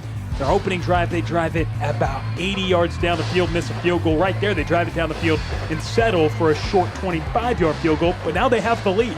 Yeah, they've been awesome. I mean, they're sustaining drives. They're getting the short passes. They're picking up those short runs on 3rd and short, 2nd and short. And then they're also hitting you with some explosive plays, too. And Bodie Weaver showing some magic. I mean, Trevi Prycia, brilliant catch to get him down there. Lucas Sumwall on 3rd and 12. I mean, that may be a play we go back and look at. That's one of the plays of the year right now. Oh, definitely. Lucas Sumwall on 3rd and 12. Not to mention, Lucas Sumwall has 6 catches for 88 yards already. We're in the first half. If you're just joining us, it's a 10-7 score. Melissa, they threw the first punch, but Colleyville with back-to-back scoring drives. And Holloway juggles the snap. He has to go back to retreat it, but somehow makes something out of it. The elusive Brett Holloway runs to the sideline and picks up the gain after juggling the snap. He's forced out by Ryan Lloyd. I know he didn't pick up too much on that play, but he is so explosive. He basically turns nothing into something, and he's very calm as well. A modest 3-yard gain, throw over the middle, and Holloway is able to make the connection, and it's going to take about 6 Panthers to eventually finish off that play as the ball went into the hands of the big tight end and captain Wyatt Harry, and it's good for a first down. So 1st and 10 from the 37 is Brett Holloway. Keep it himself, looking for gaps up the middle. He bounces to the outside, runs up the gut. Nobody brings him down. Holloway across the 40. It's a foot racer inside the 30-yard line, and Brett Holloway picks up a monstrous gain, about 35 yards, and he runs it right in to Panther territory. He's so good, and it starts right here with that jump cut as he gets to the outside, and then he breaks a tackle there, and then he just uses that speed and that athleticism. See why he has 14 rushing touchdowns, and that's handoff up the middle. Tabor, nobody can bring him down. And that is Bear Tabor with a big run. And Melissa chugging along. They are set up with a 1st and 10 from the 13. They go no huddle. Tabor next to Holloway. Holloway keeps it himself. They've kept it on the ground, and Holloway racing to the end zone, and he stopped up at the 1-yard line. Last time they were here at point blank, they went for a quarterback sneak, and it resulted in Brett Holloway's 14th rushing touchdown of the year. He stands in the shotgun. Tabor to his left. Tabor has it. He walks in, and Melissa back in front with 3:24 to go in the first half. That's just too easy. This entire drive, handoff after handoff, right down the middle, and they scored in 1 minute. It took them 1 minute to get right down the field and punch it in. They are so explosive and so good. It doesn't matter how much time is on the clock. They can get down the field in a hurry. PAT pending. Mateo Gentile. A left-footed swing. Oh, nearly. Demarius Logan, who has blocked a couple of those this year. He got close. No cigar, though, and it's a 14-10 Melissa lead as we step aside. Cardinals up 4, 3:24 to go in the first half.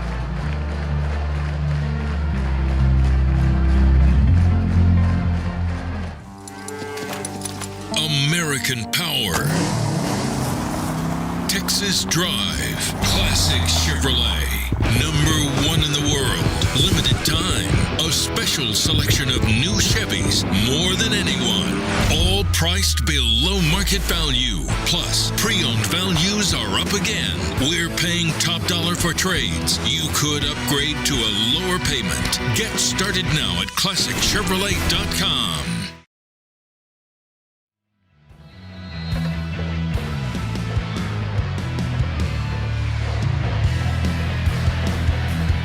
(14-10), Melissa has the lead. Both offenses has looked good. Only 1 3-and-out for either team as the kickoff trickles out of bounds. A flag flies, and so Colleyville, with 3:24 to go in the half, Melissa to receive the opening kick in the third quarter. So for Colleyville, down for critical portion We have a kick out of bounds by the kicking team. By rule, the ball will be placed at the 30-yard line. Yeah, very crucial possession coming up here. You have 3 minutes and 24 seconds left, and you're starting at your own 40-yard line. So you have 60 yards to drive down the field. Honestly, I think it's very important that you get 6 points here, but also I don't think you want to give that ball back to that offense. I think you want to use up this entire clock. The same idea as Colleyville had, but oh boy, Melissa has a party in the backfield. Getting there first, it looked like it was Landon Jones, and just a huge loss. Colleyville got solid field position with the kick going out of bounds. They lose all of that yardage, and they'll be starting at the 23, and they'll have a second and of about 17, a loss of 7 on the play. Yeah, big play for that Cardinals defense. They sent a blitz early on first down to set the tone on this drive so they can have a chance to get that ball back. 6 plays, 75 yards, and the 1-yard rushing touchdown for Melissa on their last drive to take back the lead. Weaver back to pass on 2nd and 17. Connor Supacase has the catch, but he is stopped up only for a gain of a few yards. Guess who? D.K. Woodard. He is all over on the coverage this evening on Connor Supacase. Timeout on the field. Called by Melissa. Melissa's going to call a timeout. So Melissa has opportunity here because 2:31 to go in the half. They've got, I believe that was the second they burned, so 1 timeout remaining. I'm not sure if they've taken it off the scoreboard yet, but either way, I believe they've got 1 timeout left. And yes, that now is reflected where we see it here on Panther Friday Night on Radio in the second quarter, brought to you by Compass Church. But Melissa takes a timeout because they're thinking, okay, 3rd and 17, we're going to get a stop, we're going to get the ball back, and we're going to have time to operate because we have two timeouts essentially remaining, with the 2-minute timeout as well upcoming with 2:31 to go in the half. So huge swing of events, and that 7-yard loss on first down really threw a wrench in this drive. Yeah, I honestly don't even think they needed to use the timeout. because so far I don't even think they've used 2 minutes in any of their scoring drives. So they really don't need much time, but it helps. It does. And so, especially with how often they've been running the ball. Yeah. And they've been running it, and they don't, I mean, you're right. They get to the line quickly. It's a well-oiled machine, no huddle. The 3rd and 17 here. What does Colleyville have in store? Down 4, 2.5 to go, first half. 3rd and a mile. Bodie Weaver escapes pressure for the moment, but he is stopped up, and what a play. It's Uche Dimka who wrestles Bodie Weaver down to the turf here at Coach Kenny Deal Stadium, and Colleyville loses more yardage, and that will bring us to the 2-minute timeout. So Cardinals with just under 2 minutes left. They'll have the football, and they'll have a timeout to work with as they try to take a bigger 2-possession lead into the locker room, and they get the ball to start the 3rd quarter. So a tough drive there for Colleyville. They're going to have to ask their defense to come up big with the stop at the end of this first half. Yeah, really poor drive for that offense. They had negative plays on each passing play. A negative play on first down where they took the sack. The second play, there was a loss of 1, and then the next play, it was a sack again. We will be right back. 2-minute timeout. Do you know Carolina flavor? That's it. It's Southern, but with a little oomph in it. Now you know. The Carolina legend is here. If you know, you Bo. Compass Church is for you. Join us each week to experience great music, a message that applies to your everyday life, as well as programming for your kids and students to engage on their level. Learn more at compass.church.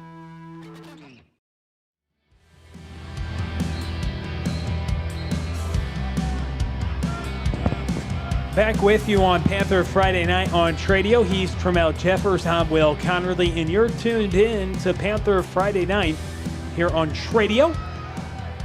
Appreciate the audience tuning in to this postseason matchup this evening. And 14-10, Melissa leads, and they're about to get the ball back. As Colleyville forced to punt on 4th and 20. And that's another booming punt by Landon Dressel, and it continues to roll, and he'll get credit for an inside 20 for whoever's counting at home. Landon Dressel with a couple of nice punts tonight. Didn't matter last time because Melissa took the ball all the way up the field, but that certainly helps the cause. So the situation here, Tremel, minute 49 to go. 1 timeout remaining for Melissa, but with their high-powered, no-huddle offense, it's more about Colleyville getting a stop than the time because they've got time. Yeah, I think it's just all about getting a stop and keeping them off the scoreboard. But if you really want a chance to get the ball back, you have to do it on this first set of downs. You got to get some negative plays going, and maybe the Cardinals' no-huddle offense can end up hurting them and getting them off the field early. 14-10. Melissa with the lead and the football, and they start on the ground with just a massive hole. It's been holes all night long, and they go right back to Bear Tabor, the sophomore running back who fumbled on the first possession for Melissa, but he picks up a good gain there. It's 2nd and 2. 90 seconds to go in the half. Quick completion, and just across up to the 33-yard line, called it. On the completion and quickly going after Chris Davis makes it in the slot on the grab. And now Holloway, ball goes down. It's picked up by Tabor, and he runs forward, stopped up by Dax Hebeson. Good tackle made by number 12, the middle linebacker with over 100 stops on the year. 1:10 to go. 1 timeout still remaining for Melissa. And Holloway back to pass, throws sideline. Ball is caught by Jacob Swain. Their top target. Ton of offers, including one from Louisville. Getting some Power 4 interest, and he's put up a monstrous season. And they're past midfield. 1 minute to go in the first half. Holloway takes it himself, and he is tripped up there. It looked like Nehemiah Ole-Iwola somehow, without lunging down, got a piece of Holloway. That shoestring tackle, that saved a big gain. just a pickup of 5. And so Holloway quickly over the middle. Chase Gibson tight coverage. Jacob Swain better route. He's able to haul it in. Still no huddle going. 40 seconds to go in the half. They still have a timeout in their pocket. Bear Tabor, the running back. Wyatt Harry, the tight end, goes in the slot. Holloway pressured. Ole Iwola trying to chase him down. And Holloway stopped up out of bounds. Braden Edwards, the linebacker off the edge, forced him out. And if he doesn't come make that play in coverage, Brent Holloway had a plenty of turf. So good decision by the young linebacker. Yes, and now Colleyville, because they bent but they didn't break, they are now in an interesting situation on defense to where the time isn't really on the Cardinals' side. That's true. 24 seconds to go. Holloway shot down the field looking for the end zone, and is that caught? It is. My goodness. A brilliant catch made in the end zone, and the Melissa Cardinals get on the board. Number 1 doing it. We talked about him earlier, his 4th catch of the game, and it's good. Dalton Dababne, what a brilliant grab. One of the plays of the night for sure. Dababne, he is held on with authority and brings it in with one arm on the D1 defensive back, Hayden West. It didn't matter for Dababne. Yeah, Dababne makes an amazing one-handed catch. He's interfered with. He's getting pulled.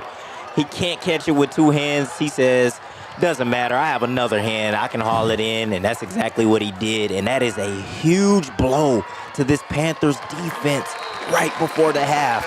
Just 18 seconds left. They couldn't hold off. Brent Holloway put it on the money. Dalton Dababne, the senior wide receiver who's over 700 yards on the year. He hauls in his 8th touchdown of the season. Melissa in control now. 21-10, they're up. They get the ball to start the second half, but we have 18 seconds to go. We'll be right back in half number 1.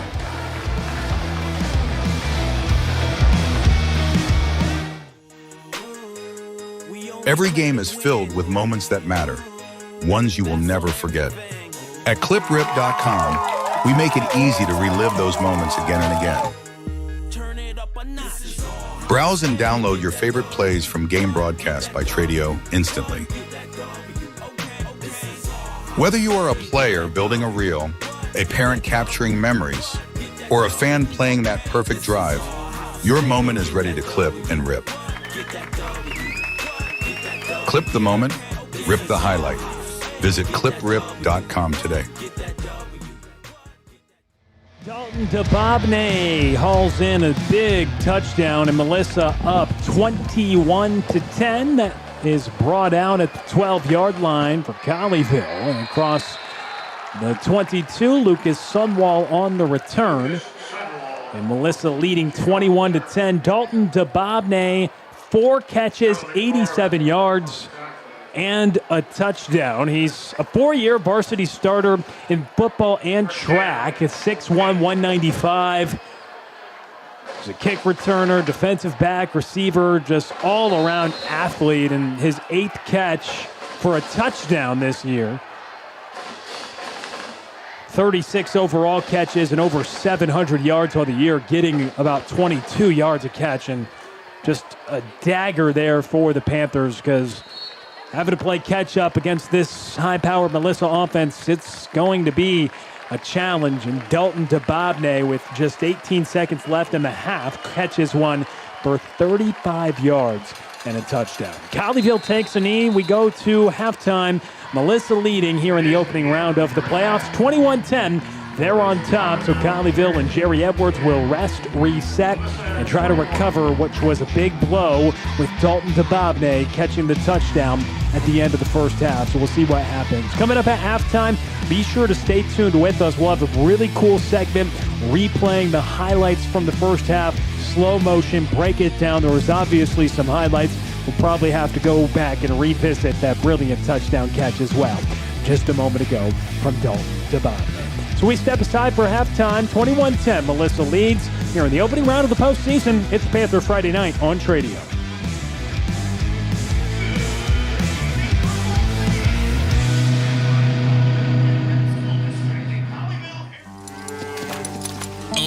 American power. Texas Drive. Classic Chevrolet. Number one in the world.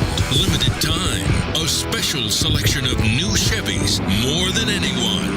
All priced below market value. Plus, pre-owned values are up again. We're paying top dollar for trades. You could upgrade to a lower payment. Get started now at ClassicChevrolet.com.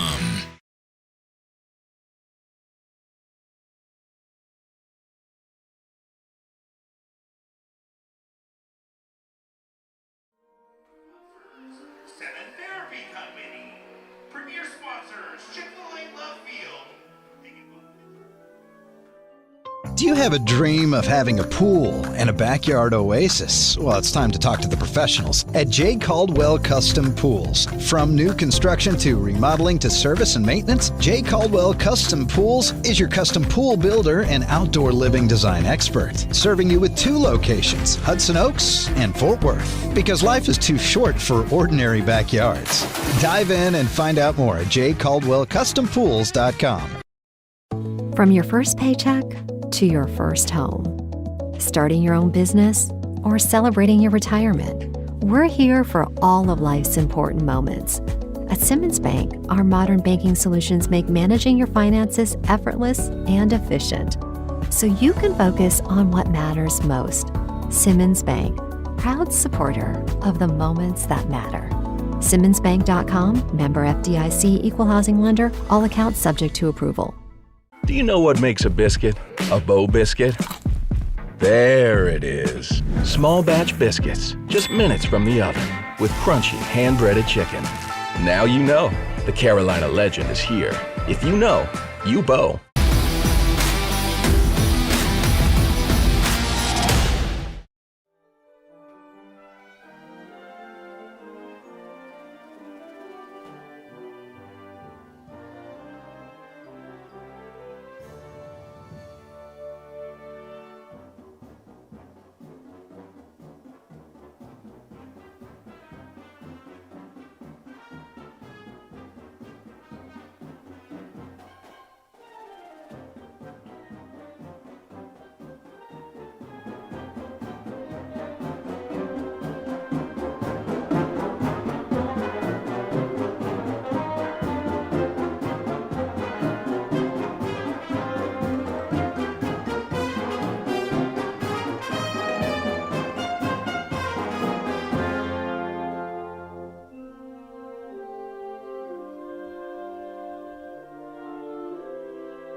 We're back with you on Panther Friday Night on Radio. Let's head into the replay room with Tramel Jeffers. It's 21-10. Melissa leads at halftime here in the opening round of the playoffs.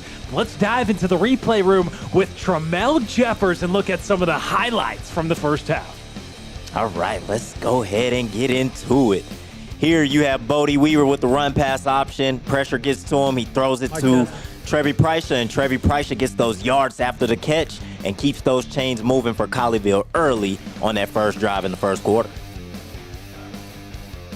Yeah, Trevi Preicha, he did make a lot of really good plays in that opening quarter, Tramel. That was one of them. Obviously, we'll probably look at that 3rd and long as we're diving into the replay room here. Gets it, makes a man miss there, makes another man miss, and then he just takes it up the field, picks up another 5 or 6, and then takes a nice hit at the end.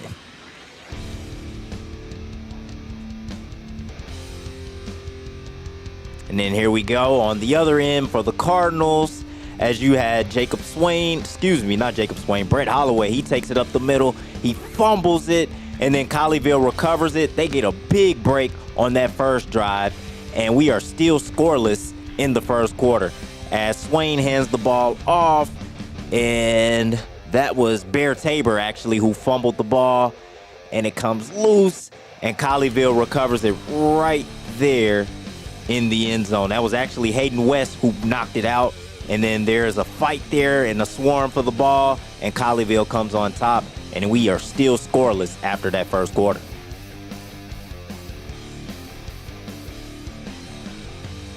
Here we have Bodie Weaver in the shotgun. He takes the snap, and he throws a deep ball down the sideline to Trevi Preicha, and they pick up a 40-plus yard gain, and they get Colleyville in the red zone. As you see here, it was man-to-man coverage. Bodie Weaver sees it, and he takes advantage of it as soon as he sees it. And whenever Bodie Weaver and Trevi Preicha see man coverage, they expose it, they take advantage of it, and they got Colleyville in scoring position. Clean pocket, too. That was big time. Yeah, great protection by the offensive line. They did a great job of blocking on that one. Here we go again. Bodie Weaver in the shotgun, run pass option.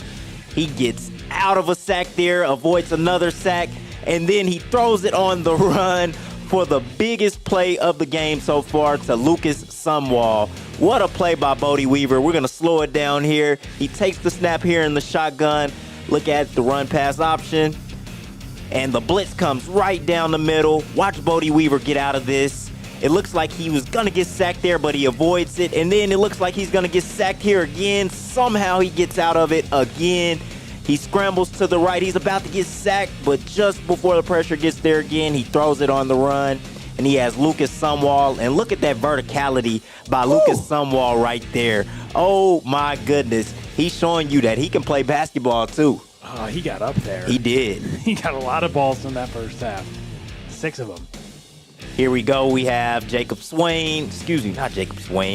have Brett Holloway as he has the best play of the day.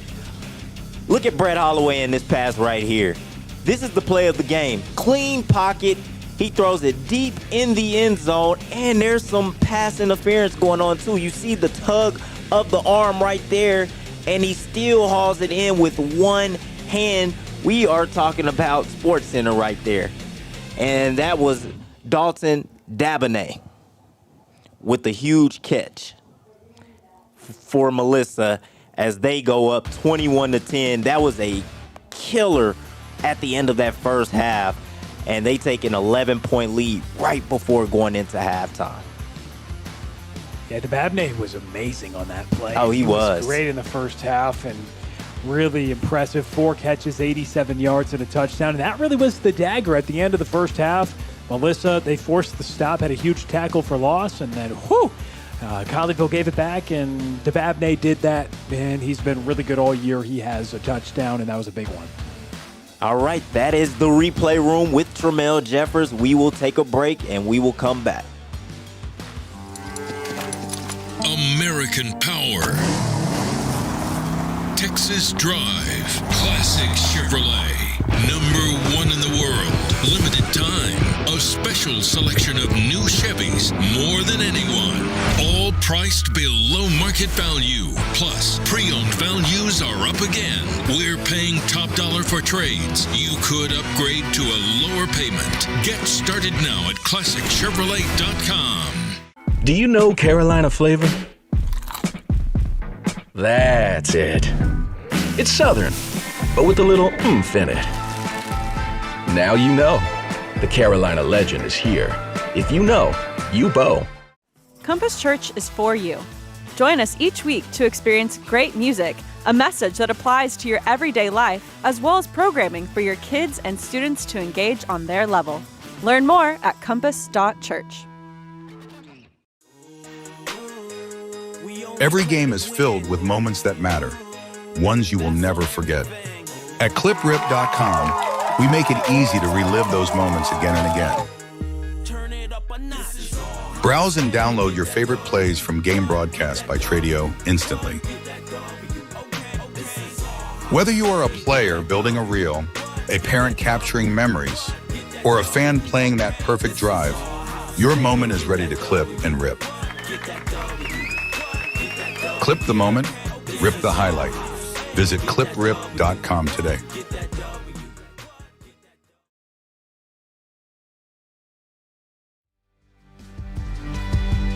Shout out to Tim Polster and our entire Tradio crew tonight. They've been doing an incredible job, and they really have Trammell all season long. And as we get ready for the second half and the opening round of the postseason, we'd like to take a moment to not only thank the Colleyville Heritage Football Booster Club who make these broadcasts possible, but executive producer Trey Bell, the president and CEO of the company Tradio that we broadcast on this channel here on YouTube. And Trammell Jeffers, Will Connerly with you. Happy to be here. Looking forward to the second half of action. And thanks to you, too, for being with us all season long. Appreciate the time you spent with us on Friday nights. It's been so much fun. And for Colleyville, they look to try to continue their quest. But Trammell, it's a tall order. Melissa starts with the ball, but the game's certainly not done yet. We've got 2 more quarters to play. In Colleyville, they've already erased the 7-point lead, and they made it into a 3-point advantage. So all in all, they have scored 10 unanswered already in this game at one point. So if they can do that again, they obviously find themselves right back in this ball game. 21-10, they trail. But at halftime and all the time, we just love to thank our listeners, our viewers, however you're watching and wherever you are across the nation. We appreciate you nationwide, and especially for those in the Colleyville Heritage School District tuning in tonight and supporting this football program. It's been a lot of fun, and we cannot wait for this second half to get underway. You just saw the replay room with Trammell Jeffers helping us break everything down in that first half, some highlight plays, and we'd expect some more highlights here in the second half. Oh, yeah. There's going to be plenty of highlights from both sides of the ball. I'm excited for this second half. Really wanting to see what Colleyville's defense is going to do to start this second half. Are they going to hit? And are they going to send a message to get their team back in this game? Critical stage of the game. Let's run through some first half numbers just quickly. Melissa, 18 first downs. They had 337 total yards in the first half. Colleyville had 231, and they had 12 first downs. Colleyville had the edge in passing yards, 204 for Bodie Weaver. And Bodie Weaver did have 31, Trammell, that's not a typo, 31 passing attempts in the first half compared to just 13 for Brett Holloway. But Holloway was 10 of 13 for 145 yards. And he and the Melissa Cardinals offense goes back out there as we gander at Brett Holloway's numbers. 10 of 13, 77%, 145 yards, and a touchdown. He also ran for 163 yards. So he throws for 145, runs for 163, and has a touchdown on the ground and in the air. And his offense comes out here with an 11-point lead as we get ready for this second half to be underway after the touchback. It's the Cardinals who start from the 25-yard line. So Holloway ran rampant in that first half. He has a quick hit to the outside. Jacob Swain on the touch. It's Eli Wollery who comes in to make the tackle there for Colleyville. check that Isaiah Haynes, apologies. Anyway, it's a 6-yard gain to Swain. And that no huddle, the ferocious pace and running into a pile of defenders, but pushing that pile across the 35-yard line. It's a first down for Melissa. So they're moving on their opening drive of the third quarter. Bear Tabor, who had 10 carries for 80 yards and a touchdown in the first half, gets a first down for Melissa. Tabor once again, and Isaiah Omar cuts him down, blasts off a block, and chops down the sophomore running back. That's sophomore on sophomore action there, Isaiah Omar. Yeah, good play by Isaiah Omar. He doesn't allow him to get into the second level, and he brings Bear Tabor down, and second and long. Tabor, though, on this time, not going to be brought down until he gets the first down. A pickup of 10, and Melissa's moving. Tramel, it's hard for you to get a comment in when Melissa's on offense because they are running quickly. They're ready to snap it again with a 1st and 10 from the 49-yard line. Holloway over the middle. That's caught by the tight end. Big hit applied after the fact, and it's hauled in by the big tight end. He's been active tonight just a bit, and Wyatt Harry makes the catch. And those routes down the middle of the field, they've been open for the Cardinals this entire night. That is toward the numbers rolling out, and Chase Gibson able to make the tackle on Chris Davis. The third catch for Davis makes it a 2nd and 3. Melissa already down to the 30-yard line. Tabor cannot haul it in. He went out in motion. The ball is loose. Colleyville picks it up, but the play blown dead. Goatsy, you hear the whistle. That's what Dax Hebeson had on his mind. But incomplete, the ruling on the field. Yeah, if that ball was thrown actually it was thrown backwards. That should be ruled a fumble. Look at that. That ball went backwards. That went backwards. That should be a fumble. Unfortunately, the ref blew it dead. There's the carry across the 25-yard line. That's Eden Chinnamora, the senior running back, who's also involved in this offensive attack, Tramel. He's got 221 yards on the year, but over 8.5 a carry, which leads the team. But a 1st and 10. Hit to the sideline. There's Chris Davis, his 4th catch. He twists and turns just shy of the 20. Hayden West and Camden Blackson on the tackle. Yeah, just a moment ago, Tramel. Potentially a fumble. Doesn't matter, though. Eden Chinnamora in the backfield. Brett Holloway, he looks for space, and he has it. Look at the stop and start of Brett Holloway. He is pushed out of bounds by Camden Blackson and Isaiah Haynes. And Colleyville has a 1st and goal they'll have to defend here, with Holloway continuing to run all over the yard tonight here at Kenny Deal Stadium. Holloway looks, end zone, and it's incomplete. Is that broken up right at the end by Isaiah Haynes? It was. Wow, and what a great drawn-up play by the Cardinals offense as they throw a wheel route to the tight end, and that was number 18, Wyatt Harry. He catches the ball, but it's just knocked out at the very end at the last minute. They go back to the corner of the end zone. It's incomplete. Isaiah Haynes with a great play. It did look like the tight end, Wyatt Harry, had it, but incomplete. Now Chase Gibson on the next stop in the end zone on the coverage there. So can Colleyville get a goal line stand, or in a goal-to-go situation get a stand? It's a 3rd and 10 from the 3rd and goal from the 10. It looks like Colleyville may have jumped off. Throw down the field. It's broken up again. Hayden West is there, and Colleyville didn't jump. They get back. And wow, what plays by the secondary, bending but not breaking here. 3 good plays made by the secondary, forcing Melissa to try a field goal. Yeah, really good coverage by Hayden West. Looked like he could have picked that ball off there on that play, but the ball just elevated a little bit higher, as it was in the air, but he was able to disrupt it just enough for an incompletion. A 27-yard try here for Mateo Gentile. And the senior kicker looking to add on to Melissa's lead, but a huge stand of Colleyville holding them to just a field goal. It is converted, but a win for Colleyville after Melissa drives down the field. They have a first and goal from the 10. 3 consecutive passes after they have been really running the ball so well all game, and especially to start the third quarter, and right there, they settle for 3. So Colleyville comes up with the stand. They'll now have to get going on offense as it's 24-10 with 8:47 left in the third. American Power. Texas Drive. Classic Chevrolet. Number 1 in the world. Limited time. A special selection of new Chevys. More than anyone. All priced below market value. Plus, pre-owned values are up again. We're paying top dollar for trades. You could upgrade to a lower payment. Get started now at ClassicChevrolet.com.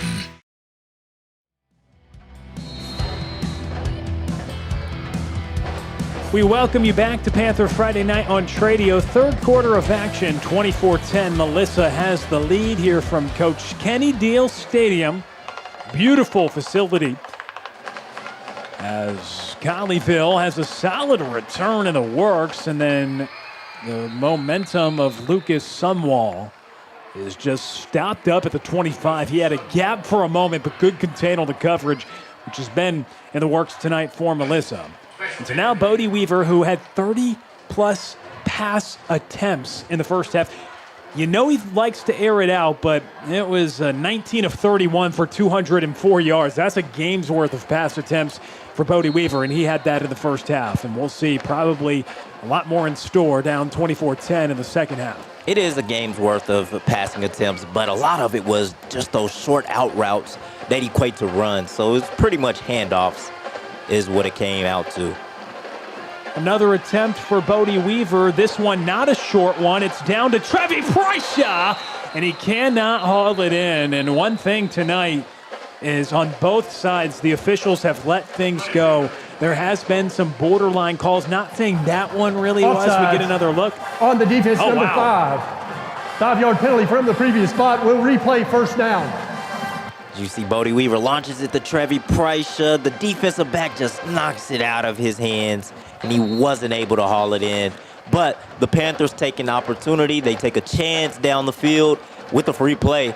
Just couldn't capitalize on it, but a good shot.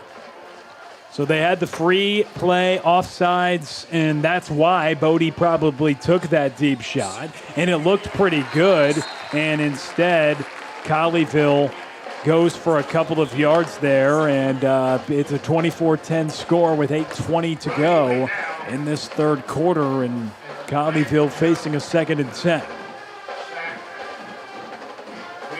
Yeah, luckily on that play, Weaver was just able to get back to the line of scrimmage and keep the Panthers from losing any type of yardage.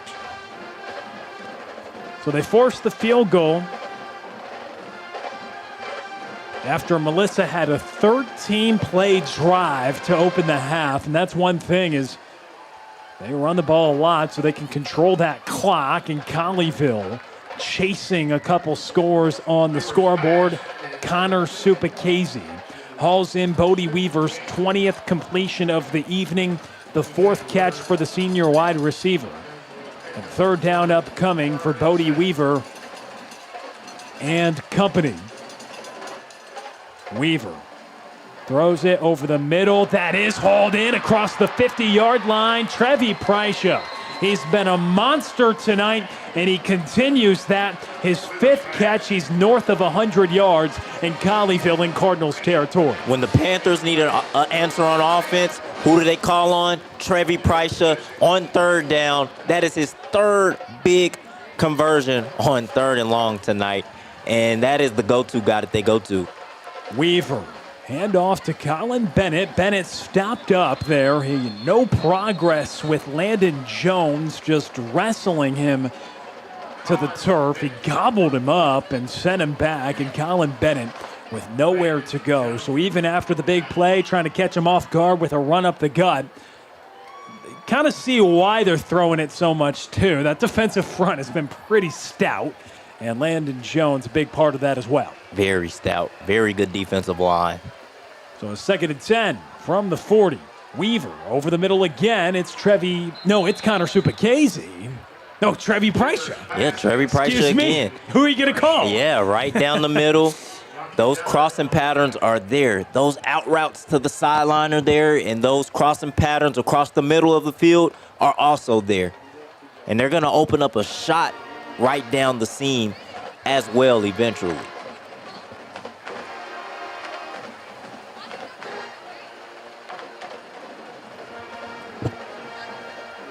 So a 3rd down, 1 yard to go. Colleyville needs a yard, trying to keep the drive alive. Box is loaded. Bodie Weaver looks for the edge. He continues to stay on his feet, but he barely gets back to the line of scrimmage. 4th down upcoming. Colleyville lost about a half yard on the attempt by Bodie Weaver.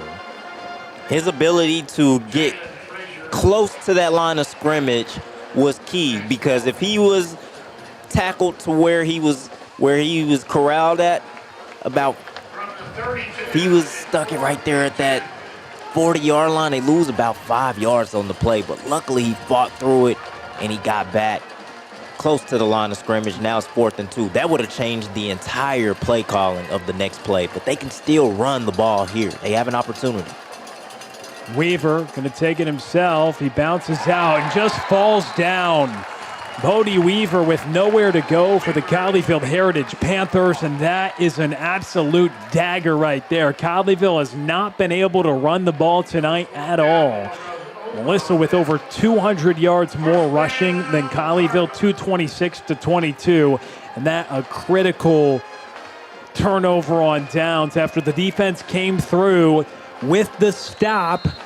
I know they allowed 3 points, but held Melissa out of the end zone, keeping it at 24-10. Just a 2-touchdown game. And Colleyville turns it over on downs despite driving into Melissa territory. Yeah, that is a crucial turnover. They have to get a stop here on this possession. Holloway rolls out and nearly snagged there by Isaiah Haynes. Isaiah Haynes almost comes with a big turnover for the Panthers defense. They needed it. He's there in great coverage. As Holloway rolls out to the right, he throws it, and it was a questionable throw. Isaiah Haynes almost corrals it. He just can't get it. Actually, the receiver was actually playing defensive back and kept it from being intercepted. The carry through that left side, and Bear Tabor has been active tonight, Melissa. 402 yards and 23 first downs. They have been moving the chains all night. 12 first downs, 226 total yards for Colleyville. Just only 20 rushing yards, though, for the Panthers, and 226 through the air. That's first down. This is the 24th time Melissa has moved the chains. I mean, they have kept drives alive. They had a 13-play drive that ended in a field goal to begin the half. Then Colleyville's first drive of the third quarter, they turn it over on downs. Holloway, man, just continues to keep his feet moving up to the 45-yard line. Mentioned he does have some Division I interest. Got an offer from Wagner recently. You can see why some colleges like the dual threat ability of this speedy number 3, Brett Holloway. And that is up the middle. Logan on the tackle. Then Nehemiah Ole-Iwolda and Camden Blackson come in to finish off Bear Tabor. But once again, it's another first down. I mean, 25 first downs, pretty unbelievable. There's an injury timeout. Colleyville Heritage.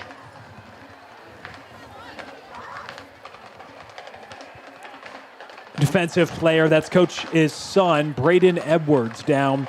Already pretty thin at linebacker. The best defensive player on the team, or at least one of them, Joey Nisbet, who was the leading tackler on the team when he went down a few weeks ago. He was the middle linebacker all year long for Colleyville. And he gets hurt. That puts Dax Hebison the last couple of games, who have been an outside linebacker and been varsity pretty much since his sophomore year, impact player. And then he goes out, Nisbet does, and it moves Dax Hebeson to middle. And that inserted number 25, Braden Edwards, head coach Jerry Edwards' son, into the game. He had played in games throughout this year, but the last couple of weeks now starting because of the absence of Nisbet, and it moves him to the outside. So it'll be interesting to see now what Colleyville does at outside linebacker as Braden Edwards is making his way to the sideline on his own power, but gingerly walking to the sideline is the sophomore linebacker, Braden Edwards, who has been a really bright spot in terms of this Colleyville Heritage youth on this roster. I mean, so many impact sophomores on the varsity level. You're looking at one of them at the top of your screen in Isaiah Omar now. But Edwards goes off. And Melissa goes right back to the ground. Colleyville with a good stop. That is Demarius Logan, who gets the first handle on the running back, Eden Chinamora.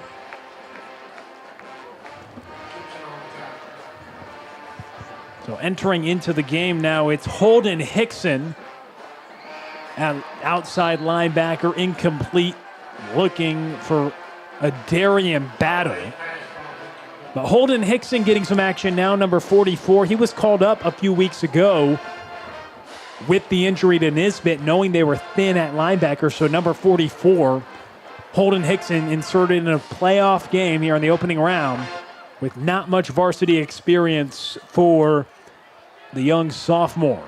There's a run up that left side, and who else on the tackle? It is Hickson, but not before a pickup of 9 and another first down. Yeah, they're just running the ball and just moving with ease. They're getting whatever they want. And again, they go right back to it. Adrian Battle. Adrian Battle, the sophomore receiver, on the completion. And Melissa approaching 30 first downs tonight. Colleyville has just moved the chains a dozen times, and Holloway positive yardage again. I think they've only been behind the sticks twice tonight, and that was a holding call on their opening play, and then they had a false start. Other than that, they are in 2nd and 5, 2nd and 1, 3rd and 1. And the ball is out. Loose football. Colleyville. Holden Hickson, did he hop on it? He did. Let's see. Oh, man. I looked at the bottom of the pile. There was DeMarshe Logan. Hickson and Logan were right there, and somehow it's recovered by Melissa. As you see Holloway, he's going to do the run-pass option. He tries to make a juke move, and it gets knocked out right there. And you see the ball. Dax Hebeson with a big play for the Panthers defense. Oh, and it looks like it's recovered by Colleyville, but somehow at the bottom of the pile, they get it. Looking to go right down the middle of the seam there to the tight end. It's Wyatt Harry. He cannot complete it, and that will make it another field goal try, but a critical field goal here. Trying to push the lead to 27-10 and trying to make it a 3-score game. So a big field goal upcoming.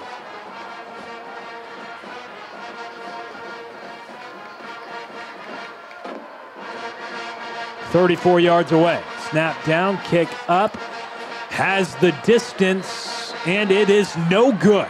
Pushes it far left, and it stays at a 2-touchdown deficit for the Panthers. So in the second half, give credit where credit is due. Melissa's moved the chains almost 30 times tonight, and they're approaching 450 yards of offense. But Colleyville just down 2 scores, and the defense showing they can get stops. They've kept Melissa out of the end zone on their first 2 drives of the third quarter. But now it's time for the offense to start cooking. And they have not run the ball really at all. No, they haven't. You got to get some type of running game going, because now you're looking at obvious passing situations, and all the Cardinals have to do is pin their ears back. Weaver, far side, and it is complete. Finding Lucas Sumwall once again. And that's the thing, Trammell. 15 running attempts for Colleyville and only 22 yards. So they're getting less than 1.5 yards per carry. All their yards have come in the air, and at this point, you're probably not going to be running it much at all. It hasn't been effective, and the passing has. Weaver. Oh, he drops it in the bucket to Landon Dressel. What a pass. Yeah, really good pass. That was perfection right there, right in the bucket.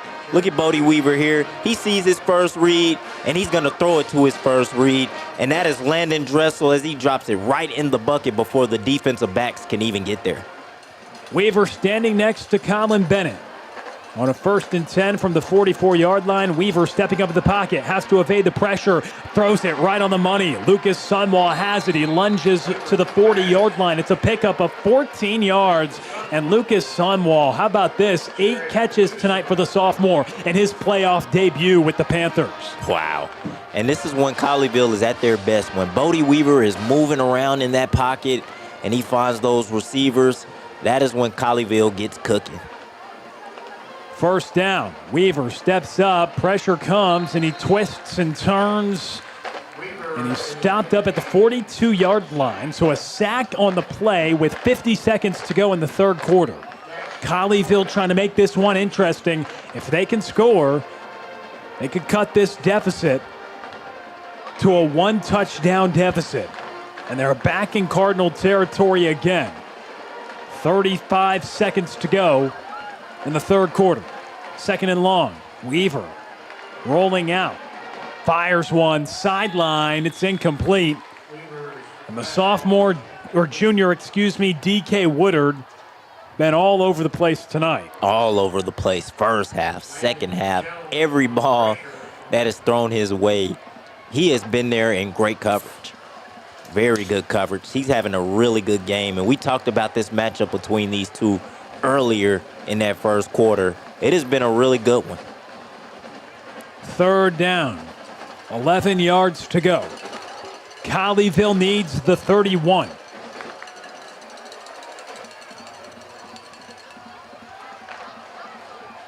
Throw over the middle. It's batted down. The middle linebacker just sticks his hands up, and Landon Jones, who could have had an interception, instead bats it down. Colleyville will face a 4th down. That was a big save by Landon Jones, because if he doesn't get his hands on it, Bodie Weaver had Trevi Preischer wide open in the middle of the field, and they could have picked up a 1st down and kept the chains moving. Colleyville needs it. 4th and 11. 3 down linemen. 2 linebackers show blitz. They bring one off the edge. Weaver over the middle. It's deflected. And Melissa with a great scheme up on the pressure, and they could not connect with Trevi Preischer, and they turn it over on downs for the 2nd consecutive drive. Here, the blitz is going to get home. He comes right here on the outside. That's number 14. That is Brody McDowell. He gets there. Bodie Weaver just has to get rid of it. He throws it short to Trevi Preischer, and even if Preischer snags it in, it wasn't going to be enough for the 1st down. So a great defensive sequence for the Melissa Cardinals. And they've schemed up so many different pressure packages, and they have that opportunity. You brought it up. With the absence of a run game and down 2 touchdowns in the 2nd half, you are one-dimensional. Now, that one dimension is pretty dang good, but when they can rush the passer like that, especially on 4th down, it got really difficult. It's not difficult tonight for Bear Tabor as he runs it up. It's another Melissa 1st down, and they continue to chug along. Here in this opening round playoff game, it's another Bear Tabor carry, picks up a few. He is getting about to the 43-yard line, and we're getting late here at Coach Kenny Deal Stadium. Final quarter coming up. Does Colleyville have magic, or can Melissa hold on? Find out next on Tradio.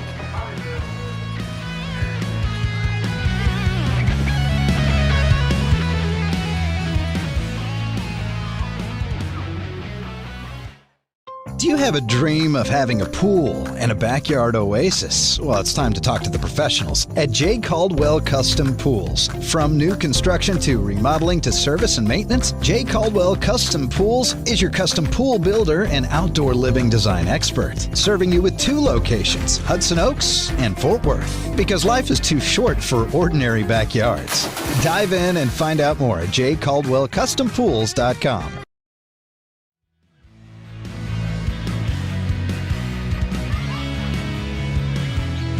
He's Tramel Jeffers. I'm Will Connerly, and we're getting ready for quarter number 4 of action here on Panther Friday Night on Tradio. And Melissa,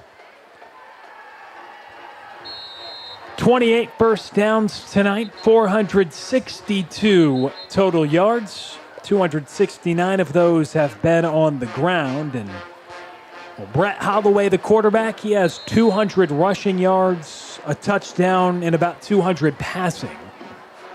Mentioned he is very, very good, and he's showing it tonight. The 2nd and 7-8 as we begin the 4th quarter. And Holloway keeps it himself. And pretty much all 11 helmets should come to stop Holloway. Forward progress gives him a couple. It's a good stop by the Panthers defense, but here is a crucial 3rd down. You don't want the Cardinals to extend this drive, so you got to get them off the field here. 3rd and 4 from the 40. Holloway, handoff. Tabor breaks tackles, and he lunges across the 30-yard line. Hayden West able to make the stop, but the 29th first down keeps Melissa's drive alive. Back to Tabor. And that is one thing as we get into this 4th quarter, the game breakdown. This Melissa offense, all night long, they've been running the ball. They've been running quickly, no huddle, and that has to wear out a Colleyville defense who has had to defend for a long time. 30 first downs, an insane mark, as Brett Holloway takes it again, and they go right back at it. Open field tackle missed, and Holloway continues to move along just shy of the red zone. And almost another first down. They'll be in favorable position. Short yardage to go on 3rd and 2. Yeah, once you get into this 4th quarter with the success that they've had running the ball, it definitely wears down on you. Holloway to pass quickly. And those quick hits, when everybody's creeping down to defend the run, they work to success, and Chris Davis has it. Holloway, 200 running, 200 in the air. I mean, he's directed this offense at a high level. Part of you a little surprised probably that they only have 24 on the board. And that is outside. Cut up the field, and it's a Eden Chinnamora house call. He finds pay dirt from 17 yards out.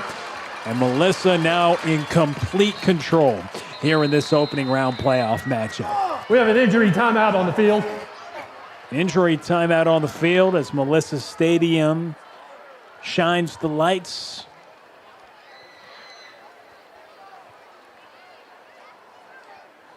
And bad news, it's Camden Blackson who is down. So another linebacker down. You had Joey Nisbet, the starting middle linebacker all year, go down, which put Braden Edwards into the starting lineup. He went down tonight, which then put Holden Hickson in. Hickson, Blackson on the outside with Dax Ebeson, and now Camden Blackson is down. So a thin linebacking core gets even thinner as we await the point after. And Melissa taking a 3-score lead. Yeah, these injuries are really crucial. And you're seeing it here tonight in the run game because Colleyville has no answer for Melissa in the front, with the front 4, with the second level, with the linebackers, and even in the secondary. There's just been a lot of runs tonight where Bear Tabor and Brett Holloway have run untouched. It's been too many, and they have almost 400 rushing yards. They have about 370 rushing yards on the night, and we still have 10 minutes left to go in this ball game. And they've pretty much been primarily running the ball, and then you get into a 3rd and 2, and the playbook's open. as Blackson is making his way to the Colleyville sideline across the way. And one thing we'd like to point out as this game is getting late and getting tough for Colleyville, down 3 scores in the fourth quarter, Trammell, is I know we've touched on the stadium tonight and how it's a brilliant atmosphere, but not just that. It's the fans. It's a long way up to Melissa, Texas. You look across the way, it's pretty full for Colleyville, and certainly on this side for the Cardinals. I mean, it is pretty much sold out here. The Cardinals have packed the stands. I know you can't see that on our screen tonight, but the fans in Melissa, Texas love their football. They love their football team, probably evidenced by this unbelievable stadium. Over $30 million put into it, and the kick is up and good on the PAT, 31-10 the lead, but it is packed tonight here as well. And the Cardinals fans definitely doing a lot of that damage, and, well, Melissa doing it too on the ground. They're dominating 31-10 the score. 10:29 to go in the fourth quarter.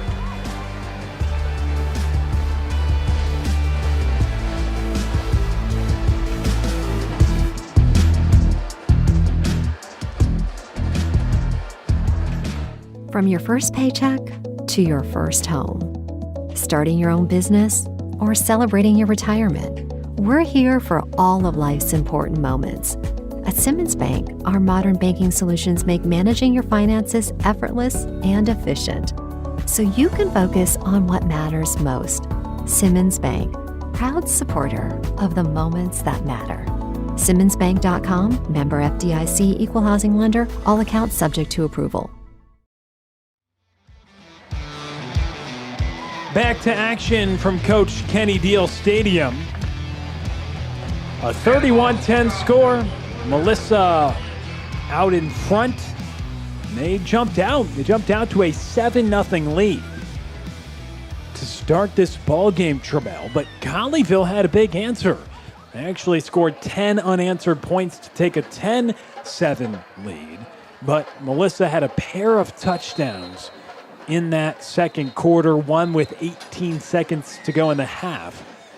Then they add a field goal on to start the third and tack on a touchdown in the early stages of the fourth. So it's go time for Colleyville. With this kind of deficit, they need scores and stops, and they need it fast. We'll see what they can do. A quick hit to Connor Supakase, and that is a nice connection. He runs up the sideline and gets out of bounds. Yep, those yards after the catch will help you make some type of a rally, and that's what Colleyville needs. They need big plays. They need missed tackles from the Cardinals defense. Weaver rolls out, looks down the field, and he gets drilled. Ball comes out. And thankfully, Colleyville hops on it. They're fortunate that Muhannad Ramadan was there, the offensive lineman. But Bodie Weaver took a vicious blindside knock. He got drilled, actually coming kind of from his blind side. It was coming angling from behind him, but Brody McDowell was there and blasted Bodie Weaver. He lost the football. And Dressel on the catch. He gets across the 35, and Colleyville makes up some lost yardage there. It'll be a 3rd and 9. They're going no huddle now. A little dose of the Cardinals playbook. Kind of have to with the deficit and the score here in the fourth quarter. Weaver. Little hit to Colin Bennett on the sideline. Makes a man miss. Runs up the field. Gets to about the 45-yard line. So it'll make this 4th down attempt about 4 yards out. They call it 4th and 3 on the scoreboard. Ball spotted at the 44. Weaver looking down the field, has his shot. It is caught by Connor Supakase. His second grab on this drive here in the fourth quarter. They go to the senior. They've been able to connect on that route all day. Those comeback routes to pick up that first down. And whistles called. Timeout by Melissa. We have a timeout on the field. So Colleyville's up-tempo offense here in the fourth quarter. Not something that they were planning to do tonight, or at least in the game plan to start, but the time and score dictate your game plan a lot. And while they were trying to be methodical and take their time, it's Melissa who then wants to call time to stop that progress. 9:01 to go, 31-10. Melissa leads. Colleyville trying to drive. Do you know what makes a biscuit a Bo biscuit? There it is. Small batch biscuits, just minutes from the oven, with crunchy hand-breaded chicken. Now you know the Carolina legend is here. If you know, you Bo.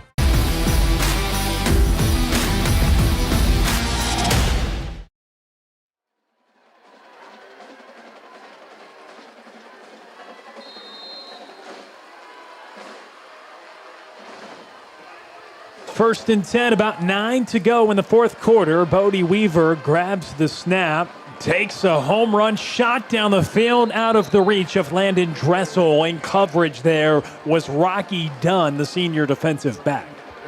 Really good play there. Bodie Weaver just misfires up a little bit. They're not able to pick up that explosive play that they really need, but they have another shot as it's only second down.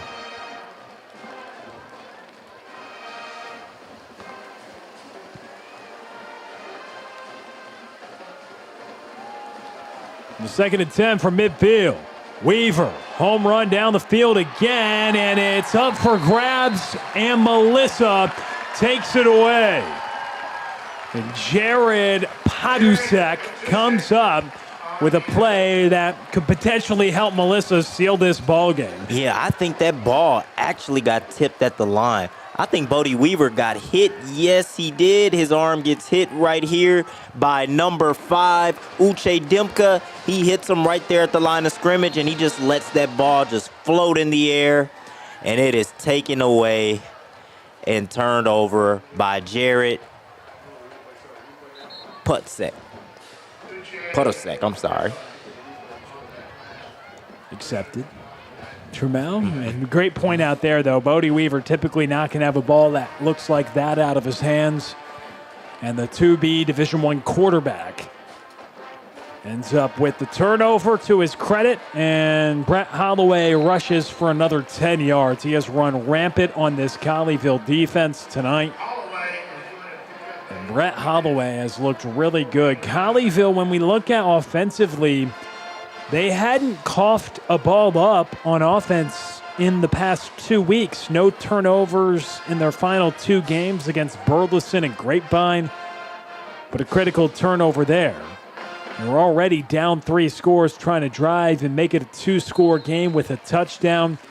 Knew they needed 3 scores and stops, but now with just 8:30 to go, Melissa around midfield, the hope is very slim for the Panthers right now.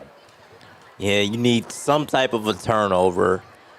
Time is not on your side, so you need something fast. You need an interception or a fumble. Colleyville blitzes everybody, and Holloway has a wide-open man down the field, and you nearly got that potential INT, but Chase Gibson can't pluck it out of the night sky here in Melissa. Man, I know Chase Gibson wants this one back so bad. Colleyville sends the blitz. The pressure gets to him. Holloway has to scramble out of the pocket, and there, he had it. He had an opportunity, and he just couldn't corral that football. And Melissa's offense is going to stay on the field. Gibson showed his hops there, but would have been a brilliant interception. Tackle from behind made there by Will Kennedy, the defensive end, chasing all over the field tonight. And the sophomore doing just that. I mentioned it's Braden Edwards back at linebacker. We saw him get a little shaken up in this game. Good news that he is back in action, as it is a quick hit there to Adrian Battle, another sophomore for this Melissa team. And he picks up a first down. So the linebackers, Braden Edwards, along with Holden Hickson, and of course Dax Hebeson as well. And Melissa moved the chains over 30 times tonight. Brett Holloway, a big reason why. He runs inside the 35-yard line. Pickup of about 4 yards on the carry. He's just wearing that Panthers front out as they are gassed. And he also has more rushing yards than he has passing yards on the day. And he continues to run it up the field and add on to that rushing total. He's inside the 20-yard line. Picks up an easy 15. Brett Holloway well over 200 on the ground, approaching 250 on the ground tonight. Bear Tabor has about 150 as well. And Melissa has timeout on the gashed field. this Called by Melissa, defense. their second Melissa, of the half. as you hear, calls their second timeout. The by-district round at Kenny Deal Stadium here in Melissa, Texas. The Colleyville Heritage Panthers, when we look across the district, we'll do that in a moment when we come back. 31-10 the score, Melissa leads.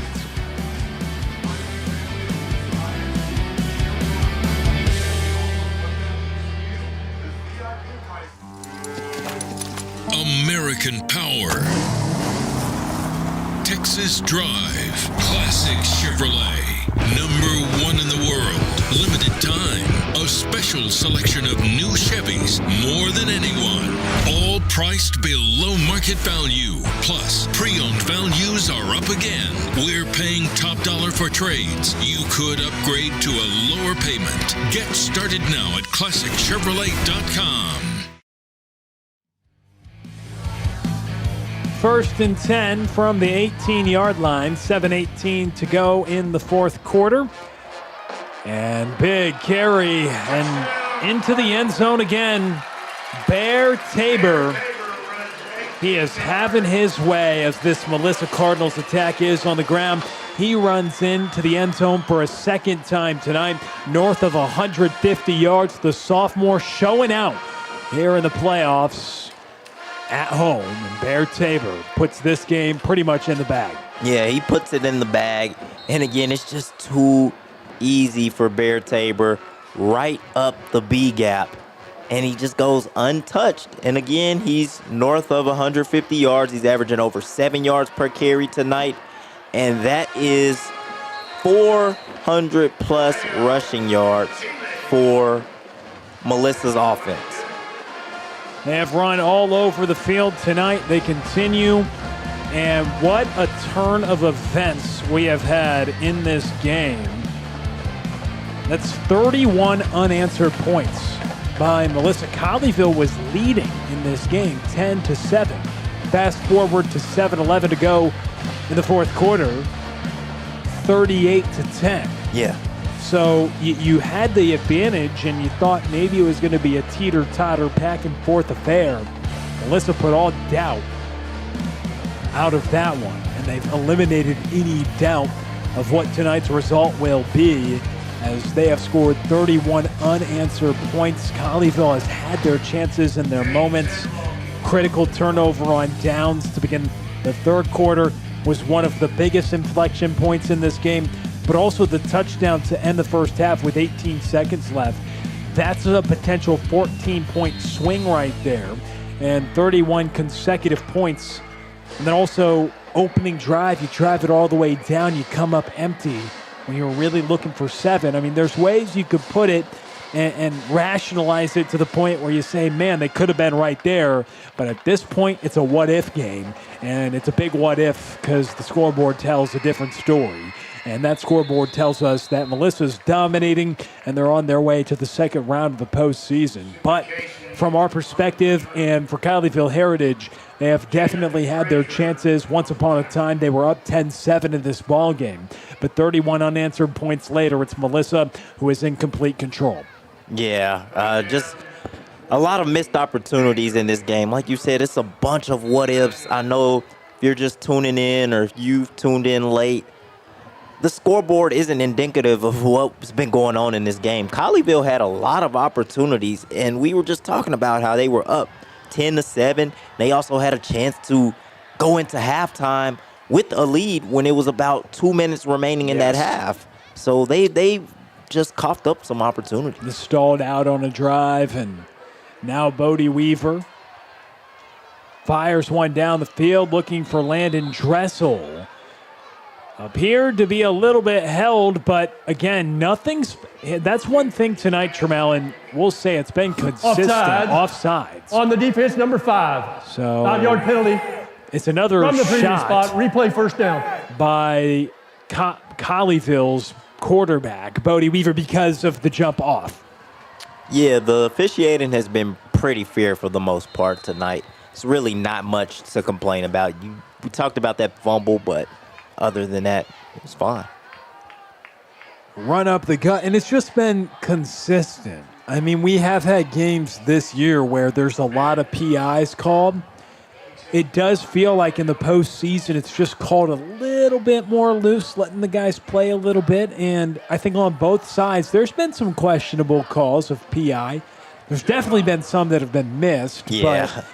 But I'm saying probably the most egregious one missed was one where Melissa was held. But it didn't matter because they figured into the works and got a touchdown out of it, and the penalty was no factor. But Bodie Weaver, he is being factored into the mix to the ground here because Uke Dimka comes in and Weaver appears to be shaken up.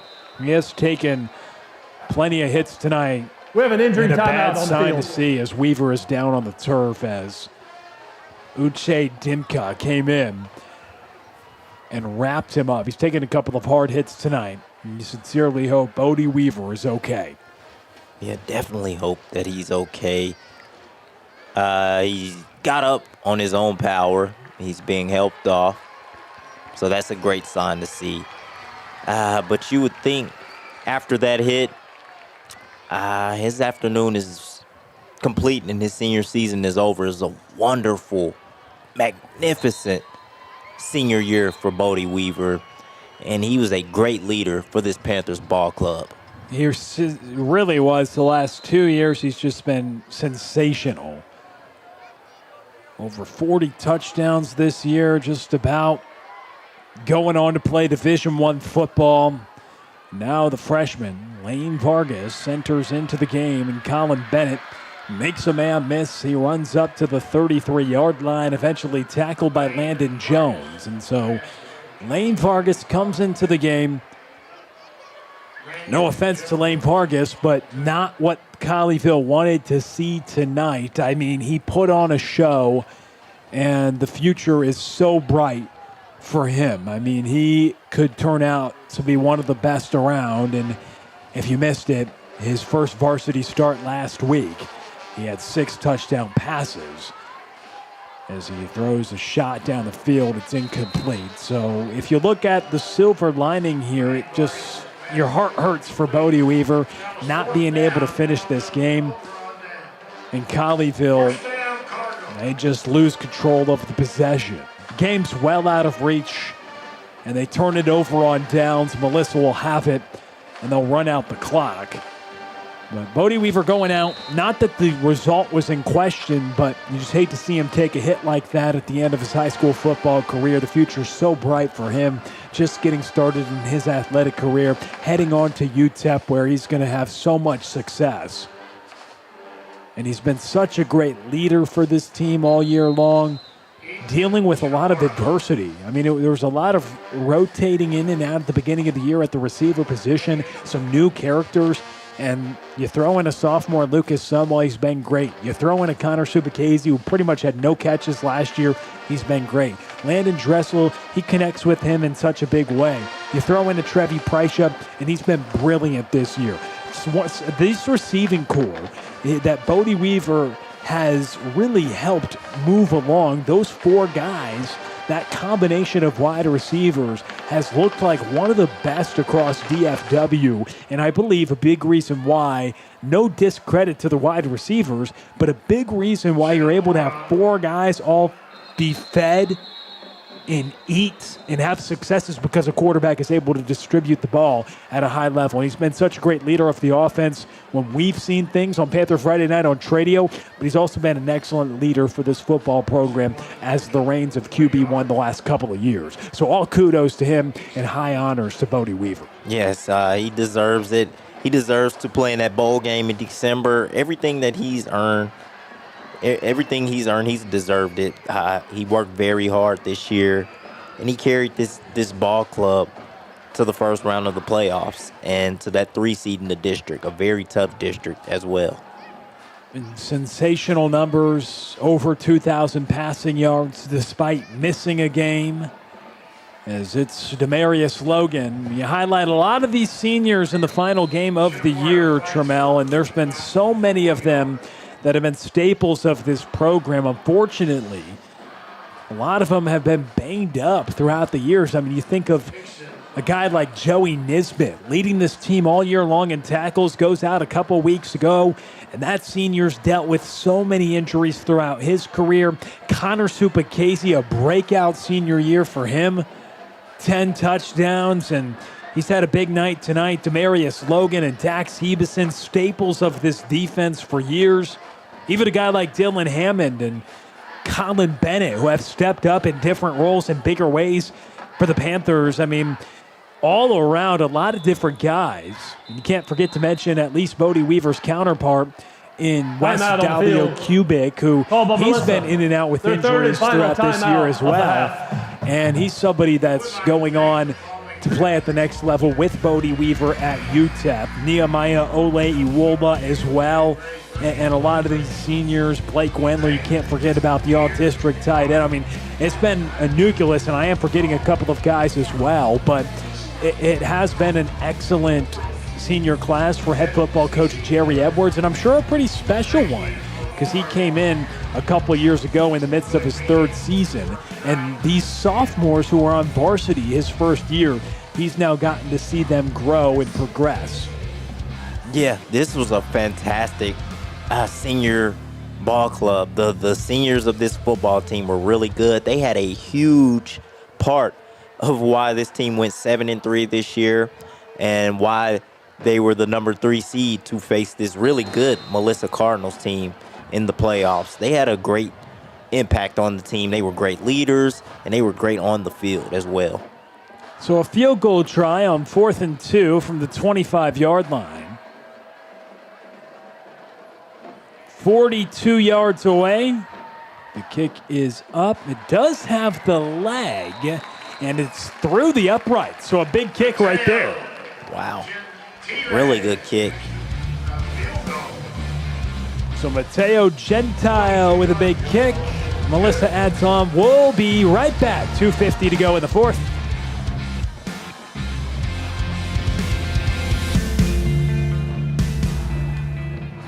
Do you know Carolina flavor?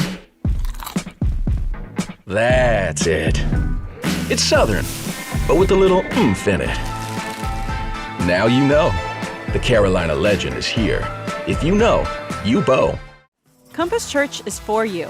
Join us each week to experience great music, a message that applies to your everyday life, as well as programming for your kids and students to engage on their level. Learn more at compass.church.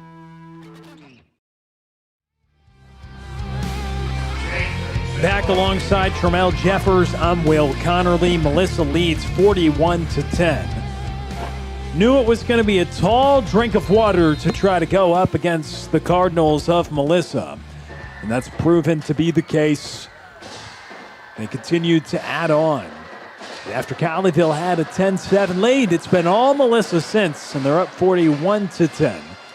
As they tack on a field goal at the end. Colleyville with 2:50 left. And Connor Supacasey. Some of these seniors, final time, they're potentially going to put football pads on. A few that are going to play in college, of course, different story, but at least for this group of guys and this team, it's been a special year, but coming to a close for the Panthers. 2:42 to go, though, in the 4th quarter, and it's great to see number 2 back out there for Colleyville, Bodie Weaver, who was shaken up at the end of last drive.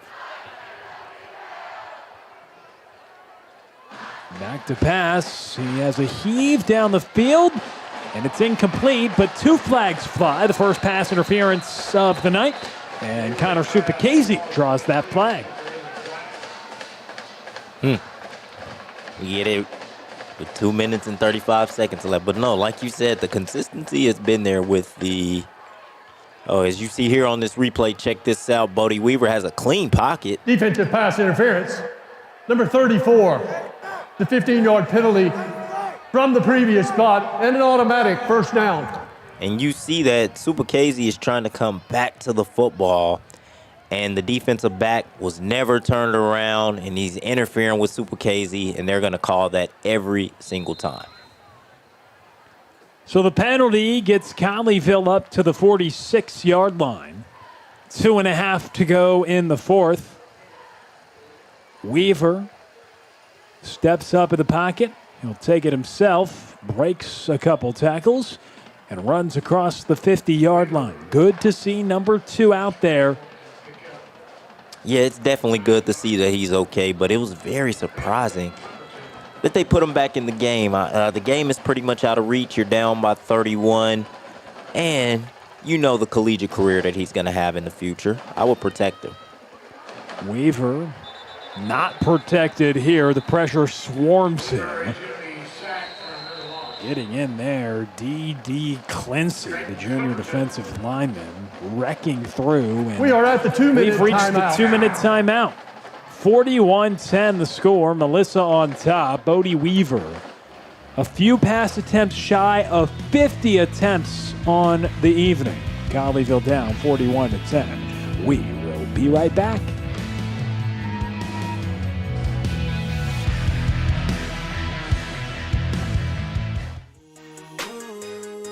Every game is filled with moments that matter, ones you will never forget. At cliprip.com, we make it easy to relive those moments again and again. Browse and download your favorite plays from game broadcasts by Tradio instantly. Whether you are a player building a reel, a parent capturing memories, or a fan playing that perfect drive, your moment is ready to clip and rip. Clip the moment, rip the highlight. Visit cliprip.com today. Back to action on 3rd and 13. Bodie Weaver sacked once again. This Melissa pass rush with multiple Division I prospects on their defensive line and defensive front 7. It has been tough to handle for this Colleyville offensive line, and coming down and pushing Weaver to the turf is Creighton Clipperton. It looks like Colleyville will punt away with 1:30 to go. Melissa will take a couple knees unless Colleyville decides to use their timeouts, and they will move on here in the playoffs. Knew that a little bit ago, but in a few seconds it will be a final. As Melissa, coming off a big win against Denison in the regular season finale. Again, this is a Melissa team only returning 3 starters this year on offense from a team that didn't even make the playoffs last year. Fell to 5th place after their 6-4 season a year ago, going 5-3 in district and just missing out. But they finished 2nd behind Prosper Walnut Grove this year. Undefeated Prosper Walnut Grove team. And when we look across District 5A, some other playoff matchups going on, and we'll, of course, get you some of those scores. Plenty of games going on yesterday as well. But a couple of knees, and we'll be out of here. As Melissa will take this one, 41-10 will be the final score. A fun ball game tonight. A good atmosphere. Competitive for a little bit, but Melissa certainly pulls away in the second half, Trammell. Yeah, they pulled away in that second half, and it all started with that touchdown right before halftime. And I think that's what got them going. And afterwards, Colleyville just wasn't able to come back as they went scoreless in that second half. It wasn't like they just got completely shut out. I mean, technically they did, scoring-wise, but they were able to move the ball down the field. They just couldn't execute and convert once they got near the end zone, and that's what hurt them tonight.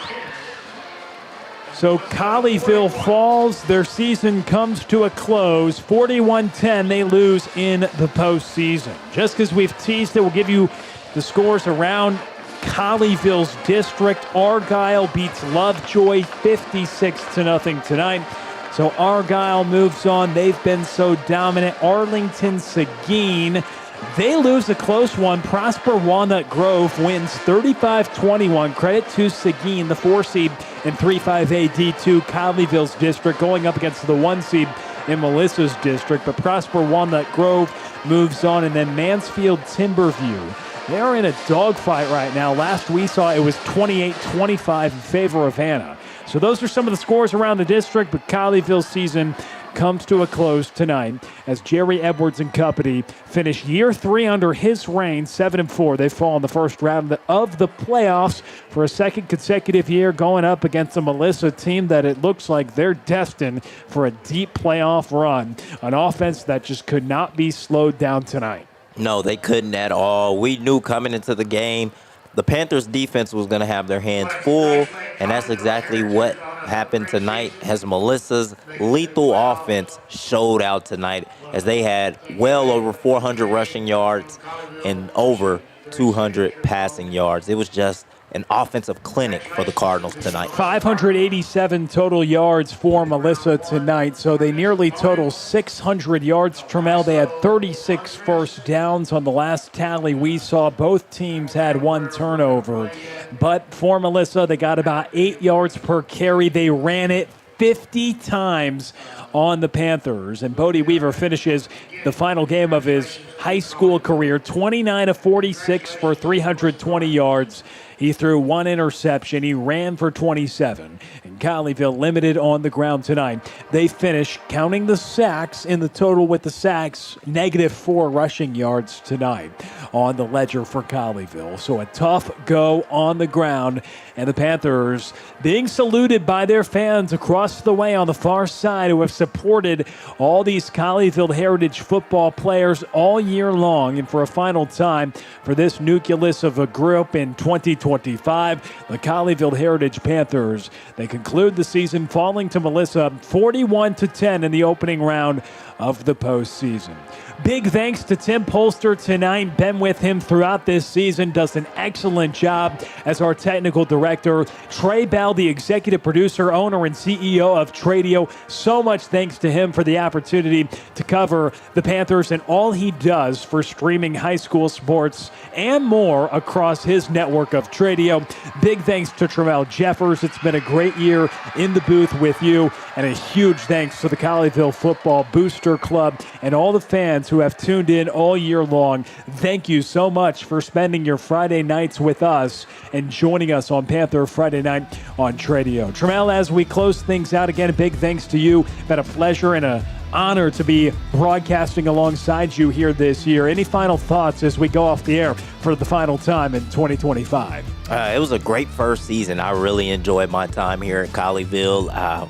Would love to be back next year, so I'm so excited to do year 2 next year with Tradio and calling games with you and seeing the freshman quarterback, Lucas Vargas. Oh, yeah, that will be fun to see. And, of course, that'll be big talk throughout the offseason as the Colleyville Heritage Panthers all line up facing their fans. And the Panthers, they bow out in the first round of the playoffs for the second consecutive year. A tough matchup against Melissa, a 41-10 final, and Colleyville goes down. We say so long from Melissa, Texas. I'm Will Connerly. Thank you so much for tuning in all year long. We sign off for the final time in 2025. You've been watching Panther Friday Night on Tradio.